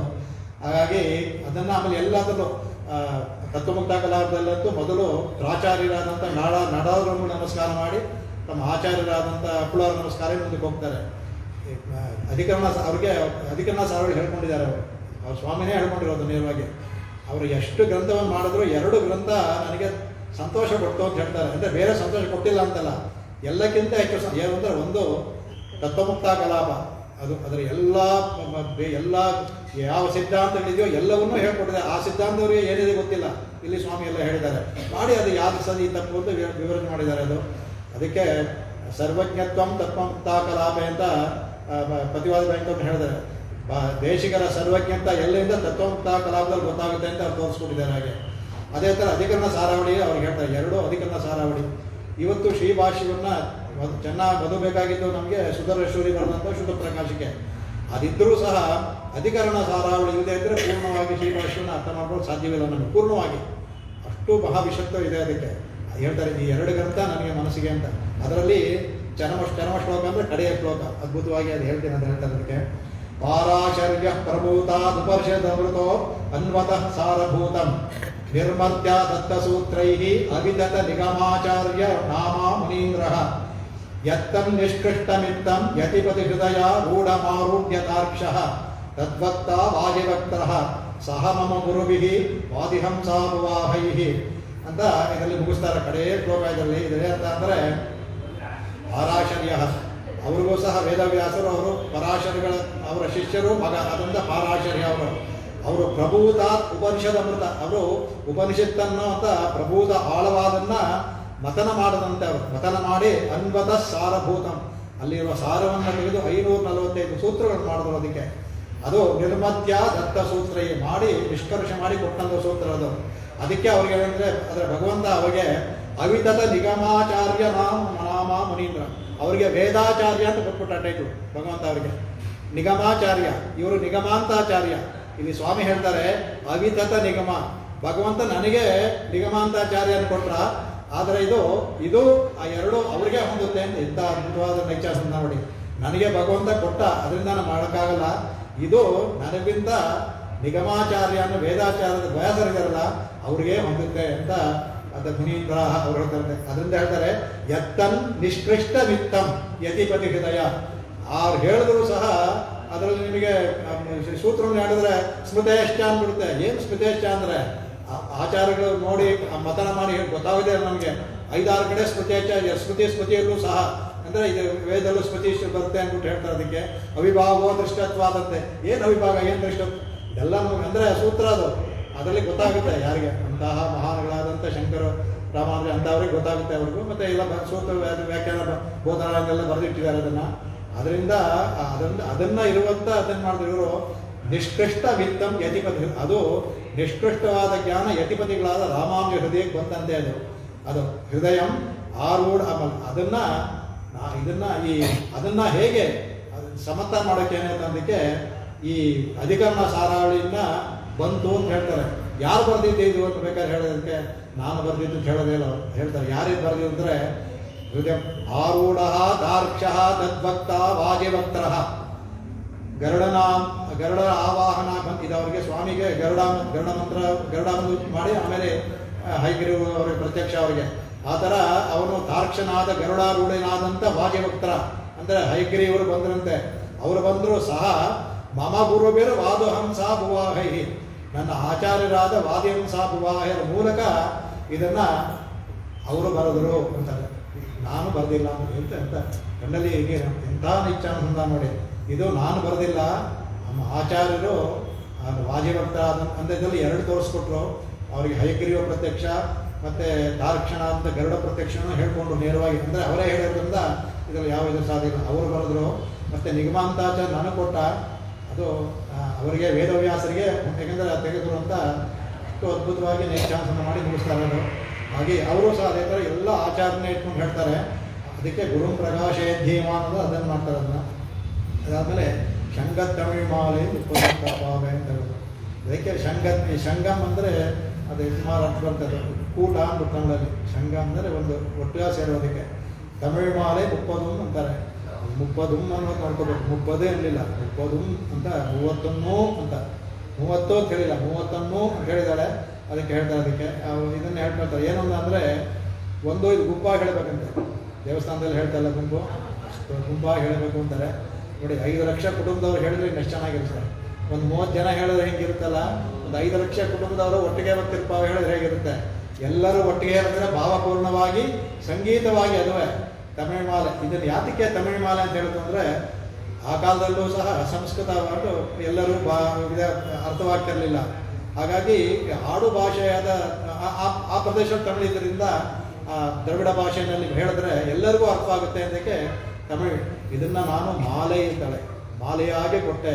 ಆ ಮುಪ್ಪದಂ ಅನ್ನೋದಕ್ಕೆ ಅದು ಬಹಳ ಬೇಕಾಗುತ್ತೆ. ಯಾಕೆಂದರೆ ಮಾಲೆಯಲ್ಲಿ ಒಂದು ಹೋದರೂ ಸಹ 30 ಅಂದರೆ ಇರುತ್ತೆ. ಒಂದು ತೆಗೆದರೂ ಸರಿಯಾಗೋದಿಲ್ಲ ಅದು 30. ಇಲ್ಲಿ ಯಾಕೆ ನಾಯಕಮಣಿ ಮಾಡಲಿಲ್ಲ ಅವಳು ಅಂದರೆ ಎಲ್ಲರೂ ನಾಯಕರು, ಹಾಗಾಗಿ ಎಲ್ಲರೂ ನಾಯಕಮಣಿಗಳೇ.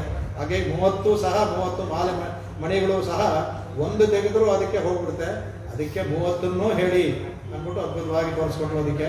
ಅದಕ್ಕೆ ಇದು ಅನುಭವಿಸ್ಬೇಕು. ಇದನ್ನು ಭಾವಪೂರ್ಣವಾಗಿ ಕೃಷ್ಣನ ಗಾನ ಅನುಭವಿಸ್ಬೇಕು. ಅದಕ್ಕೆ ಅನುಭವಿಸೋದಕ್ಕೆ ಈ ಥರ ಭಾವಪೂರ್ಣವಾಗಿ ಸಂಗೀತದೊಂದಿಗೆ ಹೇಳಿದ್ರೆ ಆವಾಗ ಇದೆಲ್ಲ ಬರುತ್ತೆ ಅಂದ್ಬಿಟ್ಟು ಅಂತ ಹೇಳ್ತಾ. ಅದಕ್ಕೆ ಈ ಸಂಗಮ್ ಅಂದರೆ ಗುಂಪಾಗಿ ಅಂತೆಲ್ಲ ಸೊಗಸಾಗಿರುತ್ತೆ ಅಂದ್ಬಿಟ್ಟು ಅಂತ. ಇನ್ನೂ ಒಂದು ಇಲ್ಲಿ ಹೇಳ್ಬೋದು. ಇದಕ್ಕೆ ಸಂಗಮ್ ಅಂದರೆ ಇದಕ್ಕೆ ನೀವು ಇದರಲ್ಲಿ ಮಾಡಬೇಕಾದ್ರೆ ಸ್ವಾಪದೇಶದಲ್ಲಿ ಮಾಡಬೇಕಾದ್ರೆ ತಮಿಳಲ್ಲಿ ಶಂಗಮ್ ಅಂತ ಒಂದೇ ಆಗುತ್ತೆ. ಅದಕ್ಕೆ ಶಂ ಖಂ ಅದನ್ನು ತಮಿಳಲ್ಲಿ ಬರುತ್ತೆ ಸಂಗಮ್ಮೇ ಆಗುತ್ತೆ. ಶಮ್ ಅಂದರೆ ಇದು ಶನ್ನೋ ಮಿತ್ರ ಶಮ್ ಅಂದರೆ ಮಂಗಳವಾಗಲಿ ಅಂತ. ಶಮ್ ಅಂದರೆ ಎಲ್ಲಿ ಮಿತ್ರ ಶಂಬಣ ಎಲ್ಲರಿಗೂ ನಮ್ಮ ಸನಾತನ ಧರ್ಮವು ಎಲ್ಲರಿಗೂ ಮಂಗಳವಾಗಲಿ ಅಂತಾನೆ, ಎಲ್ಲರಿಗೂ ಶಂ ಅಂತಾನೆ. ಋಗ್ವೇದದಲ್ಲಿ ಒಂದು ಸೂಕ್ತ ಬರುತ್ತೆ ಬಹಳ ಅದ್ಭುತವಾದ. ಎಷ್ಟು ಶಮ್, ಒಂದು 25 ಶಮ್ ಬರುತ್ತೆ. ಅದರಲ್ಲಿ ಎಲ್ಲ ಶಮ್ಮಿನ ಶುರು ಆಗುತ್ತೆ. ಎಲ್ಲರಿಗೂ ಮಂಗಳವೇ ಹೇಳೋದು ನಾವು. ಆ ಥರ ಮಂಗಳವಾಗಿದೆ ಅಂದರೆ ಆ ಕಮ್ ಅಂತ ಎರಡು ನಿಮ್ಗೆ ಹೇಳಿದ್ದೆ. ಅದು ಇದರಲ್ಲಿ ಬರುವಂಥದ್ದು ಚಾಂದೋಪನಿಷದಲ್ಲಿ ಬರುತ್ತೆ. ಖಂ ಬ್ರಹ್ಮ ಅಂತ ಸರ್ವದಂ ಕಲ್ವಿದಂ ಅಂತ ಬರುತ್ತೆ. ಕಂ ಬ್ರಹ್ಮ ಕಮ್ ಅಂದರೆ ಸುಖ, ಖಮ್ ಅಂದರೆ ಆಕಾಶ. ಅಲ್ಪ ಪ್ರಾಣ ಕಮ್ ಅಂದರೆ ಸುಖ, ಮಹಾಪ್ರಾಣ ಕಮ್ ಅಂದರೆ ಆಕಾಶ. ಇಲ್ಲಿ ಬ್ರಹ್ಮವ್ಯಾಪಬೇಕು. ಇದರಲ್ಲಿ ನಮಗೆ ಶಂ ಕಂ, ನಮಗೆ ಇಲ್ಲಿರುವಂಥ ಪ್ರಕೃತಿ ಮಂಡಲ ನಮಗೆಲ್ಲವೂ ಮಂಗಳವಾಗುತ್ತೆ. ಶಂಕಮ್ ಅನ್ನೋದು ಶಂಕಂ ಮಂಗಳವಾಗುತ್ತೆ. ಆಮೇಲೆ ನಮಗೆ ಈ ದೇಹವಾಸ ಅಂದೇಳಿ ಹೋಗ್ತಲ್ಲ ಶಂಖಂ. ಖಮ್ ಅಂದರೆ ಮಹಾಕಾಶ ಅಲ್ಲಿದೆ. ಅದು ಆ ಆಕಾಶ ಪರಮ ವ್ಯೋಮ, ಅಲ್ಲೂ ಸಹ ಮಂಗಳವಾಗುತ್ತೆ ಭಗವಂತ ಕೊಡ್ತಾನೆ. ಅದರಿಂದ ಈ ಶಂಖಂ ಅಂತ ಮಾಡಿದ್ರೆ ಆ ಅರ್ಥದಲ್ಲೂ ಸಹ ಅದು ಹೋಗುತ್ತೆ. ಅದಕ್ಕೆ ಅದನ್ನು ಹೇಳ್ತಾರೆ. ಕಡೆಗೆ 30 ಅಂತ ಹೇಗೆ ಹೇಳೋದು ಅಂದರೆ ಈ 30 ಅನ್ನೋದು ಈ ಸಂಖ್ಯಾಶಾಸ್ತ್ರವನ್ನು ಹೇಳ್ಬಿಟ್ಲಲ್ಲಿ ಏನು ಸರ್ ಅಂದರೆ 30 ಪದ್ಯವನ್ನು ಬಡಿಸ್ಕೊಳ್ಳಿ. 24, 5, 1. ಏನಪ್ಪ 24, 5 ಅಂದರೆ ಗಾಯತ್ರಿಗೆ 24 ಅಕ್ಷರ. ಪಂಚವಸಾನ ನಾವು ಜಪ ಮಾಡ್ಬೇಕಾದ್ರೆ ಪಂಚವಸಾನ ಗಾಯತ್ರಿ 5 ಕಡೆ ನಿಲ್ಲಿಸಿ ಮಾಡಬೇಕು. 5 24 ಅಕ್ಷರಗಳಿಂದ ಕೂಡಿದ 5 ವಿಶ್ರಮ ಸ್ಥಾನಗಳಿಂದ ಕೂಡಿದಂಥ ಒಂದು ಮಂತ್ರ ಗಾಯತ್ರಿ ಮಂತ್ರ. ಈ ತಿರುಪಾವೆಯನ್ನು ಹೇಳಿದ್ರೆ ಗಾಯತ್ರಿ ಮಂತ್ರವನ್ನು ಜಪ ಮಾಡಿದ್ರೆ ಯಾವ ಪುಣ್ಯಗಳು ಬರುತ್ತೋ ಆ ಎಲ್ಲ ಪುಣ್ಯಗಳು ಸಹ ಇದರಲ್ಲಿ ಬರುತ್ತೆ. ಅಂತ ಒಂದು ಅರ್ಥ. ಆಮೇಲೆ 30 30 ಅಂದರೆ 3 + 0 3 3 ಒಂದೇನೋ ತತ್ವತ್ರಯ, ಚಿತ್ತು ಅಚಿತ್ತು ಈಶ್ವರ ಅದು ಆಗುತ್ತೆ. ಇಲ್ಲ 3 ಯಾವುದೋ ಮೂಲಮಂತ ದ್ವಯ ಜನ್ಮ ಶ್ಲೋಕ ಅದೇ ಮುಖ್ಯವಾಗಿರ್ಬೇಕು, ಅದು 3 ಆಗುತ್ತೆ. ಇಲ್ಲ ತತ್ವಹಿತ ಪುರುಷಾರ್ಥ ಅದು 3 ಆಗುತ್ತೆ. ಅದರಿಂದ ಈ 3 ಸಹ ಇದರಲ್ಲಿ ತಿಳಿಸ್ಕೊಡುತ್ತೆ. ನೀವು ಮಾಡಿದ 30 ಹಾಡಿದ್ರೆ ಇದೆಲ್ಲವನ್ನೂ ನಿಮಗೆ ತಿಳಿಸ್ಕೊಡುತ್ತೆ. ಅದರಿಂದ 30 ಕಡೆಗೆ ಈ ಎಲ್ಲವನ್ನೂ ಸಹ ಛಂದೋಬದ್ಧವಾಗಿ ಮಾಡಿದ್ದಾಳೆ. ಹಾಗಾಗಿ ಎಲ್ಲೂ 8 ಪಾದಗಳಿರುವಂಥ 30 30 8 240 ಪಾದಗಳು. 8 ಪಾದ ಒಂದಕ್ಕೆ 30 240 ಪಾದ. 240 2 4 0 2 4 6 0 ಸರ್ 6 6 ಅಂದರೆ 2 2 2 ಆ 2 2 ಅಂದರೆ ದ್ವಯ ಅದು 2. ಮೂಲ ಮಂತ್ರವು ಪ್ರಣವ ಬಿಟ್ಬಿಟ್ರೆ ಅದು 2 ಪದ, ದ್ವಯ 2 ವಾಕ್ಯ, ಚರ್ಮ ಶ್ಲೋಕವು 2 ವಾಕ್ಯ, ಭಾಷುಷ ಬಿಟ್ರೆ ಅದರಿಂದ ಅದನ್ನು ಸಹ ತೋರಿಸ್ಕೊಡುತ್ತೆ. ಇಲ್ಲ 2 × 3 6 ಪ್ರಪತ್ತಿಗೆ ಬೇಕಾದ ಷಡ್ವಿಧ ಶರಣಾಗತಿ 6 ಅಂಗಗಳು ಅದನ್ನು ತೋರಿಸ್ಕೊಡುತ್ತೆ ಇದನ್ನು. ಹಾಗಾಗಿ 2 × 4 8 ಮೂಲ ಮಂತ್ರ ಎಲ್ಲವನ್ನೂ ಹೇಳಿದ್ದಾರೆ. ಇಲ್ಲ 3 × ತಿಳ್ಕೊಳ್ಳ ಏನಂದರೆ 3 × 0 0 ನೀನು ಶೂನ್ಯವಾಗಿ ಹೋಗ್ತೀಯ. ತಿಳ್ಕೊಂಡ್ರೆ ಬರ್ತೀಯ, ತಿಳ್ಕೊಳ್ತಿದ್ರೆ 3 × 0 ಆಗ್ತೀಯ. ನಮಗೆ 3 × 0 ಆಗಬಾರ್ದು, 3 + 0 ಆಗಬೇಕು ಅಂತ ಎಲ್ಲವನ್ನು. ಅದರಿಂದ ಅದಕ್ಕೆ ಹೇಳ್ತಾರೆ ಬೋಧೈತಮೈರಾದ ಮಾನಿವರೈ ಮಾನಿಡರೈ ವೈದ್ಯಂ ಶುಮುಪ್ಪದು ಬಂಬು ಅಂತ ಅವ್ರು ಹೇಳ್ತಾರಲ್ಲ ಅದೇ. ಆವಾಗ 3 × 0 ಆಗ್ಬಿಡ್ತೀವಿ ನಾವು. ಹಾಗಾಗಿ ಇದನ್ನೇ ಇವಾಗ ನಿಮಗೆ ದಿನ ಹೇಳ್ತಾ ಇದ್ನಲ್ಲ, ಕೇಳ್ತಾ ಇದ್ರಲ್ಲ, ಅದನ್ನು ಅರ್ಥ ಬರುತ್ತೆ. ತ್ರಿಗುಂಶದ್ಧಾಮವಿರಾಜ ದೇವಾಕ್ಪದಂಗಾಯ ಶಿಷ್ಯೆ ಶ್ರುತಿಯಲ್ಲಿ ಹೇಳುವಂಥದ್ದು. ತ್ರಿಗುಂಶದ್ಧಾಮ, ತ್ರಿಗುಂಶತ್ ಅಂದರೆ 30, ಧಾಮ ಅಂದರೆ ವಾಸುವ ಜಾಗ. ಅದು ತ್ರಿಗುಂಶದ್ಧಾಮ ಅಂದರೆ ವಾಸುವ ಜಾಗ ಭವಂತ. ವಾಕ್ಪದಂ ಗಾಯ ಶಿಶ್ರಿಯ, ಶ್ರೀ ಅಂದರೆ ಇದು ಶಿಶ್ರಿಯೆ, ಅವಳು ಹಾಡುತ್ತೆ. ಏನು ಹೇಳಿದ್ಲು? ವಾಕ್ಪತಂ, ಅವಳ ಗೋದ ಅಂದರೆ ವಾಕ್ ಅಂದರೆ ವಾಕ್ಪತಂ ಗೋಧೆನೇ ಹೇಳ್ಬೋದು. ಇಲ್ಲಿ ನಾವು ಅರ್ಥ ಮಾಡ್ಬೋದು, ಬೇರೆ ಅರ್ಥದಲ್ಲಿ ಬರುತ್ತೆ. ವಾಕ್ಪತಂ ಅಂದರೆ ಶ್ರೀ ಆದ ಗೋದೆ. 30 ಹಾಡನ್ನು ಹೇಳಿದ್ರು. 30 ಹಾಡಲ್ಲೂ ಭಗವಂತನ ಧಾಮ, 30 ಭಾಷೆಗಳಲ್ಲೂ ಭಗವಂತ ವಾಸ ಮಾಡ್ಕೊಂಡಿರ್ತಾನೆ, ಅದನ್ನು ಹೇಳಿದ್ರು. ಅದಕ್ಕೆ ಅದಂದರೆ ಹಾಗಾಗಿ ಯಾವಾಗ ಒಂದು ಮಾಲೆಯಲ್ಲಿ ಮಣಿ ತೆಗೆದು ಹೊಂದೋದಿಲ್ವೋ ಹಾಗಾಗಿ ಎಲ್ಲರನ್ನೂ ತಗೋಬೇಕು ಅಂತ ಹೇಳ್ತಾರೆ. ಆಮೇಲೆ ನಿಮಗೆ ಬೇರೆ ನಾನು ನಿತ್ಯವಾಗಿ ಹೇಳುವಂತಹ ಇವತ್ತು ಹೇಳಕ್ಕೆ ಯಾಕೆ ಹೇಳಿಲ್ಲ ಅಂದರೆ ಇವತ್ತು ಇದರಲ್ಲೇ ಬರ್ತಲ್ಲ ಅಂತ ನಾನು ಇವತ್ತು ಅದನ್ನು ಹೇಳಕ್ಕೆ ಹೋಗಲಿಲ್ಲ. ಅದನ್ನು ಆ ಅರ್ಥವನ್ನು ಹೇಳೋಣ. ಅದಕ್ಕೆ ಯಾವುದೋ ನಿಮ್ಗೆ ಹೇಳ್ತೇನಲ್ಲ, ಇದು ಸಂಹಿತೆಯಲ್ಲಿ ಬರುವಂಥ ಮಂತ್ರ. ನಾನು ಈ 2 ಪಾದವನ್ನು ಹೇಳ್ತಿದ್ದೆ, ಪೂರ್ಣ ಮಂತ್ರ ಇದ್ದ ಬರುತ್ತೆ. ಪಂಚಬಿರ್ಧಾತ ವಿದದ ವಿನಯತ್ತ ಸಾಗಸ್ವ ಶ್ರೀರಜನ ಯತ್ ಪಂಚ ಪಂಚ. ಪಂಚಬಿರ್ಧಾತ ಮೊದಲು 5 ಭಗವಂತನ ವಿಷ್ಣುವಿನ ಧಾತ ಆದ ಅವನ ಪರ ವ್ಯೂಹ ಎಲ್ಲವನ್ನೂ ಹೇಳ್ಬಿಟ್ಲಲ್ಲ ಅವಳು. ವಿದದ ವಿಧಂ ಯತ್ತ ಸಾಗಸ್ವ ಶ್ರೀ, ಸೊಸು ಅಂದ್ರೆ ಮಗಳು, ಇವರ ಮಗಳು, ನಮ್ಮ ಮಗಳು ಸೊಸು ಅಂದ್ರೆ ಮಗಳು ಅಂತ. ನಮ್ಮ ಇವರ ಪೆರಿಯಾಳ್ವಾರ ಮಗಳು ಸೊಸರಿ ಅಜನಯತೆ ಹುಟ್ಟಾಗಂದ್ರೆ ಏನು ಪಂಚ ಪಂಚ. ಇನ್ನು 5 × 5 25. ಈ 5 25 25 ಹುಟ್ಟುಗಳು ಏನದು ಅಂದರೆ ತ್ರಿಗುಂಶಸ್ವಸಾರ ಉಪಜಂತೆ ನಿಷ್ಕೃತಗಂ ಸಮಾನಂ ಕೇತುಂ ಪ್ರತಿ ಮುಂಚಮಾನಾಹ. ಇದು ತ್ರಿಗುಂಶಸ್ವಸಾರ 30 ಸಾರವುಳ್ಳಂಥ ಪದ್ಯಗಳು. ಅದು ನಿಷ್ಕೃತಗಂ ಉಪಯಂತಿ ನಿಷ್ಕೃತ, ಭಗವಂತ ಇದು ನಿಷ್ಕೃತ ಮಾಡುವಂಥದ್ದು. ಆಮೇಲೆ ಸಮಾನಂ ಕೇತು, ಸಮಾನಂ ಕೇತು ಅಂದರೆ ಎಲ್ಲ ಇದು ಮುಗಿಸ್ತಾಳಲ್ಲ ಎಲ್ಲವೇ. ಏಲೋರೆಂಬ ಅಂತ ಸಮಾನವಾಗಿ ಮುಗಿಸುತ್ತೆ, ಸಮಾನವಾದ ಪಾದಗಳುಳ್ಳದ್ದು ತೋಪದು. ಅಂದರೆ ಪ್ರತಿಮುಂಚಮಾನ ಅದನ್ನು ಹೇಳಿದ್ದು ಅಂತ. ಋತುಗಸ್ತನ್ವತೆ ಕವಯ ಪ್ರಜಾನದಿ. ಋತು ಅಂದರೆ ಋತು, ಹೇಮಂತ ಋತು ಹೇಳುವಂಥದ್ದು. ಕವಯ ಅಂತ ಸ್ತ್ರೀಲಿಂಗ ಅಂದರೆ ಇವಳು ಆಂಡಾಳು ಹೇಳಿದ್ದು. ಪ್ರಜಾನತಿ ಹೇಳಿದಂಥ ಯಾವುದು ಉತ್ಪತ್ತಿ ಮಾಡಿ, ಪ್ರಜಾನತಿ ಉತ್ಪತ್ತಿ ಮಾಡಿದ್ದು ಅದು. ಮಧ್ಯೆ ಛಂದಸ ಪರ್ಯಂ ವಿಭಾಸ್ವತಿ. ಮಧ್ಯದಲ್ಲಿ ಛಂದಸ ಅಂದರೆ ವೇದ. ವೇದ ನಾನು ಎಷ್ಟು ಹೇಳಿದ್ದೀನಿ, ವೇದ ನೇರವಾದ ವೇದ ಮಂತ್ರಗಳನ್ನೇ ಹೇಳಿದಾಳೆ ಅಂತ ಹೇಳೋದಕ್ಕೆ ಪೂರ್ಣವಾಗಿ ಅರ್ಥ ಇದೆ. ಉಪನಿಷತ್ ಮಂತ್ರಗಳು ಹಾಗೆ ಬರ್ತಲ್ಲ. ಮಧ್ಯೆ ಛಂದಸಃ ಪರ್ಯಂತಿ ಭಾಸ್ವತಿ. ಚೆನ್ನಾಗಿ ಎದ್ದು ಕಾಣುತ್ತಂತೆ. ಅದು ತೋರಿಸ್ಕೊಡ್ತೀವಿ ನಿಮಗೆ, ಅನೇಕ ಕಡೆ ತೋರಿಸ್ಕೊಡ್ತೀವಿ ನಿಮಗೆ ಅದಕ್ಕೆ. ಆಮೇಲೆ ಜ್ಯೋತಿಷ್ಮತಿ ಪ್ರತಿ ಮುಂಚತೆ ಎಲ್ಲ ಜ್ಯೋತಿಷ್ ತೇಜೋಮ ಹೇಳ್ತಲ್ಲ ಇವಾಗ ಮುಖ ಎಲ್ಲ ಜ್ಯೋತಿಷ್ಮಂತ ಇದು ಅಂತ. ನಭೋರಾತ್ರಿ ದೇವಿ ಸೂರ್ಯಶ್ಚ ವ್ರತಾನಿ.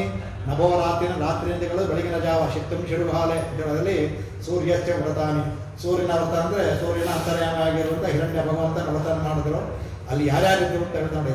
ವಿಪಶ್ಯಂತಿ ಪಶವೋ ಜಾಯಮಾನ. ಪಶವೋ ಜಾಯಮಾನ ಯಾರು? ಎತ್ತಂ ನೈತಣ್ಣಂ ಕುಳತ್ತಿಲ್ ಪಿರಂದ ಅಂತಾಳೆ. ಪಶವ ಹಸುಗಳನ್ನು ಮೇಯಿಸುವ ಅಲ್ಲಿ ಹುಟ್ಟದಂಥ ಜಾಯಮಾನ, ಹಸುವಿನ ಕಾಪಾಡುವಂಥವರಲ್ಲಿ ಹುಟ್ಟದಂಥವರು. ನಾನಾ ರೂಪ, ಅನೇಕ ರೂಪವಾದ ಮಾತು ಗೋಪಿಕೆಯರು ಉಪಸ್ಥೆ ಅಸ್ಯ ಉಪಸ್ಥೆ ಇದರಲ್ಲಿ ಉಪಸ್ಥಿತರಾಗಿದ್ದರು ಅಂತ ಅರ್ಥ. ಇದು ಬೇರೆ ಯಾವುದ್ರಲ್ಲಿ ಬರುತ್ತೆ, ಇದಕ್ಕೂ ಸಹ ಅದು ಆ ಥರವಾಗಿ ಅಷ್ಟು ಅದ್ಭುತವಾಗಿ ಮಾಡ್ಬೋದು ಅದನ್ನು. ಕಡೆಗೆ ಇದನ್ನು ಹೇಳ್ತಾರೆ, ಇದಕ್ಕೆ ಯಾತಕ್ಕೆ ಫಲವನ್ನು ಹೇಳಬೇಕಾಯ್ತು ಅವಳಿಗೆ ಕಡೆ ಹೇಳ್ಬಿಟ್ಟು ಇನ್ನೂ ಫಲಕ್ಕೆ ಬರಲಿಲ್ಲ ಕಡೆಗೆ ಅಂತ ಈ ಥರ ಈ ಮುಪ್ಪದೊಂದು ತಪ್ಪಾಮಯ ಥರ ಆಮೇಲೆ ಎಲ್ಲವನ್ನೂ ಇದು ಮಾಡಿ ಹೇಳ್ತಾರೆ ಕಡೆಗೆ. ಅದನ್ನು ಈ ಶಂಗತ್ ತಿರುಮ ಆಯ್ತಾಳೆ, ಶಲ್ವತ್ ತಿರುಮಾಲ ಶಂಗಂ ತಿರುಮ ಅಂತ ಹೇಳಿ ಆಯಿತು. ಅದು ಈರೆರಡು ಮಾಲವರ ಇತ್ತು ಭಗವಂತನ 4 ಚತುರ್ಭುಜ ಅದರ ಭಗವಂತ ಇಲ್ಲಿ ಇದರಲ್ಲಿ ಚತುರ್ಭುಜನಾಗಿಯೇ ದರ್ಶ ಕೊಡ್ತಾನಂತೆ ನಮಗೆ. ಎಲ್ಲ ಹಾಡು ಕೂಡ ಇಲ್ಲಿ 2 2 8 2 ತಗೋಬೋದು. ಇಲ್ಲಿ 8 ಒಂದೊಂದು ಪಾದ ಹೇಳ್ತಾರಲ್ಲ, ಒಂದೊಂದು ಪಾದಕ್ಕೂ 2 ಅಂತ ತೊಗೊಂಡ್ರೆ 8 8 16 ಷೋಡಶ ಭಾವವಾಗಿರ್ತಾನೆ. ಅಂದರೆ ಅದ್ಭುತವಾಗಿ ಪೂರ್ವತಾಯ್ವಾನ್ ಸುಂದರ ಭಾವಸ್ಥದಲ್ಲಿ ಭಗವಂತನ ತೋಳನ್ನು ವರ್ಣನೆ ಮಾಡ್ತಾರೆ. ಇಡೀ ಅದ್ಭುತವಾದ ಸ್ತೋತ್ರ ಅದು. ಆ ಥರ ವಾಲ್ವರೈ ತೋಳ್ ಆ ಥರ ಈರಂಡ್ ಆ ಥರ ಇರುವಂಥ 4 16 ಯಾದ ತೋಳಿ ಅಂತರ ಇರೋ ಅವನು ಶಂಕಣ್ ತಿರುಮುಹತ್ತು ಅಂತ ಹೇಳ್ತಾರೆ. ಶಂಕಣ್ ಅಂದರೆ ಕೋಪವಾದ ಕಣ್ಣಲ್ಲ, ಕಮಲದಂತೆ ಕೆಂಪಾಗಿರುವ ಅಂಗಣ್. ತಿರುಮುಹತ್ತು ತಿರುವುದು ಹಾಕಿರೋದ್ರಿಂದ ಇಲ್ಲಿ 4 ಸಲ ತಿರುವು ಹೇಳ್ತಾಳೆ ಈ ಭಾಷೆದಲ್ಲಿ. ಅದಕ್ಕೂ ವಿಶೇಷ 4 ಸಲ ತಿರುವು ಹೇಳ್ತಾಳೆ ಈ ಭಾಷೆದಲ್ಲಿ. ಅಂಥ ಕಣ್ಣು ಅವನಿಂತದು. ಅವನು ಬ್ರಹ್ಮ ಇವ ಸೌಮ್ಯತೆ ಮುಖಂಪಾತಿ ಅಂತ ಹೇಳ್ದಲ್ಲ. ಬ್ರಹ್ಮ ಇವ ಸೌಮ್ಯತೆ ಅಂತ ಅವ್ರಿಗೆ ಹೇಳಬೇಕಾದ್ರೆ ಸಾಕ್ಷಾತ್ ಬ್ರಹ್ಮನೇ ಅವನು ಇನ್ನೆಂಗಿರುತ್ತೆ. ಬ್ರಹ್ಮ ಇವ ಅಂತ ಹೇಳಿದ್ರು ಅವ್ರಿಗೆ ಬ್ರಹ್ಮನೇ ಇನ್ನೆಂಗೆ ತೇಜಸ್ಸು ಅಂತ ಹೇಳಬೇಕಾ. ಒಂದು ಪ್ರತಿಫಲನವಾಗುವ ತೇಜಸ್ಸೇ ಆ ಥರ ಇರಬೇಕಾದ್ರೆ ಪ್ರತಿಫಲಿಸುವಂಥ ಇದು ಇನ್ನು ಹೇಗಿರಬೇಕು, ಉಪಮಾನವೇ ಆ ಥರ ಇರಬೇಕಾದ್ರೆ ಉಪಮೇಯ ಇವನು ಇನ್ನು ಹೇಗಿರ್ಬೇಕು ಇವನು. ಅದೇ ಹೇಳ್ತಾರೆ ಹಾಗೆ ಶಲ್ವತ್ ತಿರುಮಾಲ. ಶಲ್ವತ್ ತಿರುಬೇಕಾದ್ರೆ ಶಲ್ವ ಅನ್ಬೇಕಾದ್ರೆ ಐಶ್ವರ್ಯ ಅಂತಲ್ಲ, ಉಭಯ ವಿಭೂತಿ ಐಶ್ವರ್ಯ ಭಗವಂತನಿಗೆ. ಈ ಲೀಲಾಭೂತಿ ಉಭಯವಿತಿ ಎಲ್ಲರಲ್ಲೂ ತಿರುಮಾಲ, ಎಲ್ಲ ಕಡೆ ತಿರುಮಾಲ ಅವಳು ಇದ್ದೇ ಇರ್ತಾನೆ ಅದನ್ನು. ಅದರಿಂದ ಭಕ್ತರಲ್ಲಿ ಮಾಲ ಅಂದರೆ ವ್ಯಾಮೋಹುಳ್ಳ ಅಂತ ಹೇಳಿದ ಮಾಲನ್ನ ಅಂದರೆ ಅವನು ತಾಯಿಯಿಂದ ಕೂಡಿಯವನಾದ್ದರಿಂದ ಅತ್ಯಂತ ನಮ್ಮಲ್ಲಿ ವ್ಯಾಮೋಹನಾಗಿರ್ತಾನೆ. ಅವನು ನಮಗೆ ಕೊಡುವ ಅವನ ಶಲ್ವ ಅಂದರೆ ತಾಯಿಯ ಒಂದು ಈಕ್ಷಣೆ ನಮಗೆ ಶಲ್ವ ಅಂತೆ. ಅನೇಕ ಇದರಲ್ಲಿ ನೋಡಿದ್ದೀವಿ. ಇಂದ್ರನಿಗೆ ಇದು ಹೋದಾಗ ತಾಯಿಯ ಒಂದು ಈಕ್ಷಣೆಯಿಂದ ಅವರಿಗೆ ಐಶ್ವರ್ಯ ಬಂತು. ಈ ರಾಮಾಯಣ ಎಲ್ಲ ಮುಗಿದ ಮೇಲೆ ಇನ್ನು ಬರುತ್ತೆ ಕಡೆಯಲ್ಲಿ. ಹಿಂದೆ ಬರ್ತಾರೆ ಪುಷ್ಪಗಳಲ್ಲಿ ಬರುವಾಗ ಅವನು ಹೇಳ್ತಾನೆ ಅದಕ್ಕೆ ಲಂಕಾಂ ಯಕ್ಷಸ್ವ ವೈದೇಹಿ ಅಂತಾರೆ, ನಿರ್ಮಿತಾಂ ವಿಶ್ವಕರ್ಮಣ ಅಂತ ಹೇಳ್ತಾನೆ ರಾಮ. ಹೇಳ್ತಾನೆ ಯಾತಕ್ಕೆ ಅಂದರೆ ಈಗ ಇದೆಲ್ಲ ಇದೆಲ್ಲ ರಕ್ತಪಾತಗಳಾಗಿದೆ, ಅಶುದ್ಧವಾಗ್ಬಿಟ್ಟಿದೆ.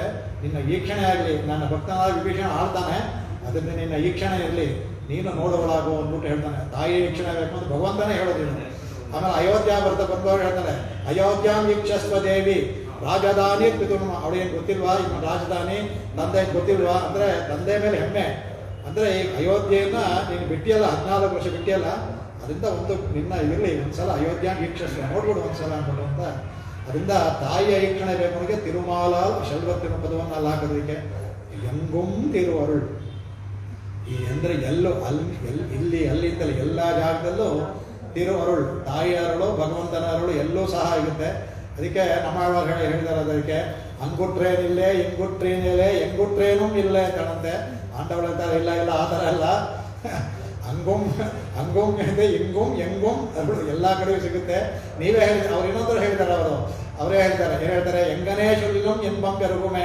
ಯಾವ ಥರ ಹೇಳಿದ್ರು ನೀವು ಹೇಳಿದ್ರಲ್ಲ ಹಾಗೆ ಈ ತಿರುಪಾಗ ಸಹ ಎಂಗನೇ ಶುಲ್ಯಂ ಇನ್ಬಂ ಪೆರುಗುಮೆ, ಇನ್ಬ ಒಂದು ಸಿಗುತ್ತೆ ನಮಗೆ ಅಂದ್ಬಿಟ್ಟು ಅದಕ್ಕೆ ಇನ್ ಗುರುವರ್ ಭಾವನೆ. ಅದಕ್ಕೆ ಇನ್ ಗುರುವರ್ ಅಂದ್ಬಿಟ್ಟು ಅದಕ್ಕೆ ಹೇಳ್ತಾರೆ. ಅದಕ್ಕೆ ಇಂದು ಅಂತ ಹೇಳುತ್ತೆ. ಅಂದರೆ 2 ಅರ್ಥ. ಇಲ್ಲಿರುವ ಭಗವಂತನ ಕೈಕರ್ಯ ಆನಂದ ಸಿಗುತ್ತೆ. ಅಲ್ಲಿ ಹೋಗುವ ಇಂಗಂ ಎಲ್ಲ ಕಡೆ ಹಿಂಗೆ ಮಾಡ್ಕೋಬೇಕು. ಎನ್ ಬರುವರ್ ಹಿಂಗೆ ಸಿಗುತ್ತಾ ಅಂದರೆ ಆನಂದ ಭಗವಂತನ ಕೈಂಕರ್ಯ ಅವನ ಜೊತೆಲಿ ಇವ ಆನಂದ. ಹಂಗೆ ಹೋದರೆ ಸೋಷ್ಣ ದೇಹ ಸರ್ವಾಂ ಕಾಮಾಂ ಸಹ ಬ್ರಹ್ಮಣ ವಿಪಶ್ಚಿತ ಅಂತ ಹೇಳಿದಂಗೆ ಅಲ್ಲಿ ಬ್ರಹ್ಮಣ ಸಹ ಸರ್ವಾಂ ಕಾಮಾನ್ ಅಶ್ನುತಾದ ಭೋಗ್ಯ ಸಾಮ್ಯ ಲಿಂಗಾಚಾರ್ಯ ಬ್ರಹ್ಮಸೂತ್ರ ಮಾಡ್ಬಿಟ್ಟೋದಕ್ಕೆ ಭಗವಂತನಿಗೆ ಸಾಮ್ಯತೆ ಎಲ್ಲಿ ಅಂದರೆ ಭೋಗ್ಯದಲ್ಲಿ ಮಾತ್ರ ಅದನ್ನ ತೋರಿಸ್ಕೊಡ್ತೋದಕ್ಕೆ. ಅದಕ್ಕೆ ಶ್ರುತಿನೂ ಹೇಳ್ತಾ ಹಂಗೆ ತಥೋ ವಿದ್ವಾನ್ ಇದೆ ಇದರಲ್ಲಿ ಮುಡುಕ ಶ್ರುತಿ ಬರೋದು. ತಥಾನ್ ವಿದ್ವಾನ್ ಪುಣ್ಯ ಪಾಪೇ ವಿಧೂಯ ಪರಮಸಾಮ್ಯಂ ಉಪೈತಿ ಅಂತ. ಭಗವಂತನಿಗೆ ಸಾಮ್ಯ ಬರುತ್ತವೆ ಥರ ಭಗವಂತನಾಗೋದಿಲ್ಲ ಅಂತ ಶ್ರುತಿ ನೇರವಾಗಿ. ಯಾಕೆಂದರೆ ಬ್ರಹ್ಮಸೂತ್ರ ಇದಾಗ ಬರುತ್ತೆ ಅದು ಏನೋ ಅದರಲ್ಲಿ ನಮಗೆ ಜಗತ್ ವ್ಯಾಪಾರದಲ್ಲಿ ನಮಗೆ ಅನ್ವಯ ಇಲ್ಲ. ಜಗತ್ ವ್ಯಾಪಾರ ಅವನಿಗೆ ಮಾತ್ರ, ತಾಯಿಗುಂಟು ಅದನ್ನು ಮಾಡೋದಿಲ್ಲ, ಆದರೆ ಅವನಿಗೆ ಮಾತ್ರ. ಹಾಗಾಗಿ ಸಾಮ್ಯ ನಮಗೆ ಆನಂದದಲ್ಲಿ ಮಾತ್ರ.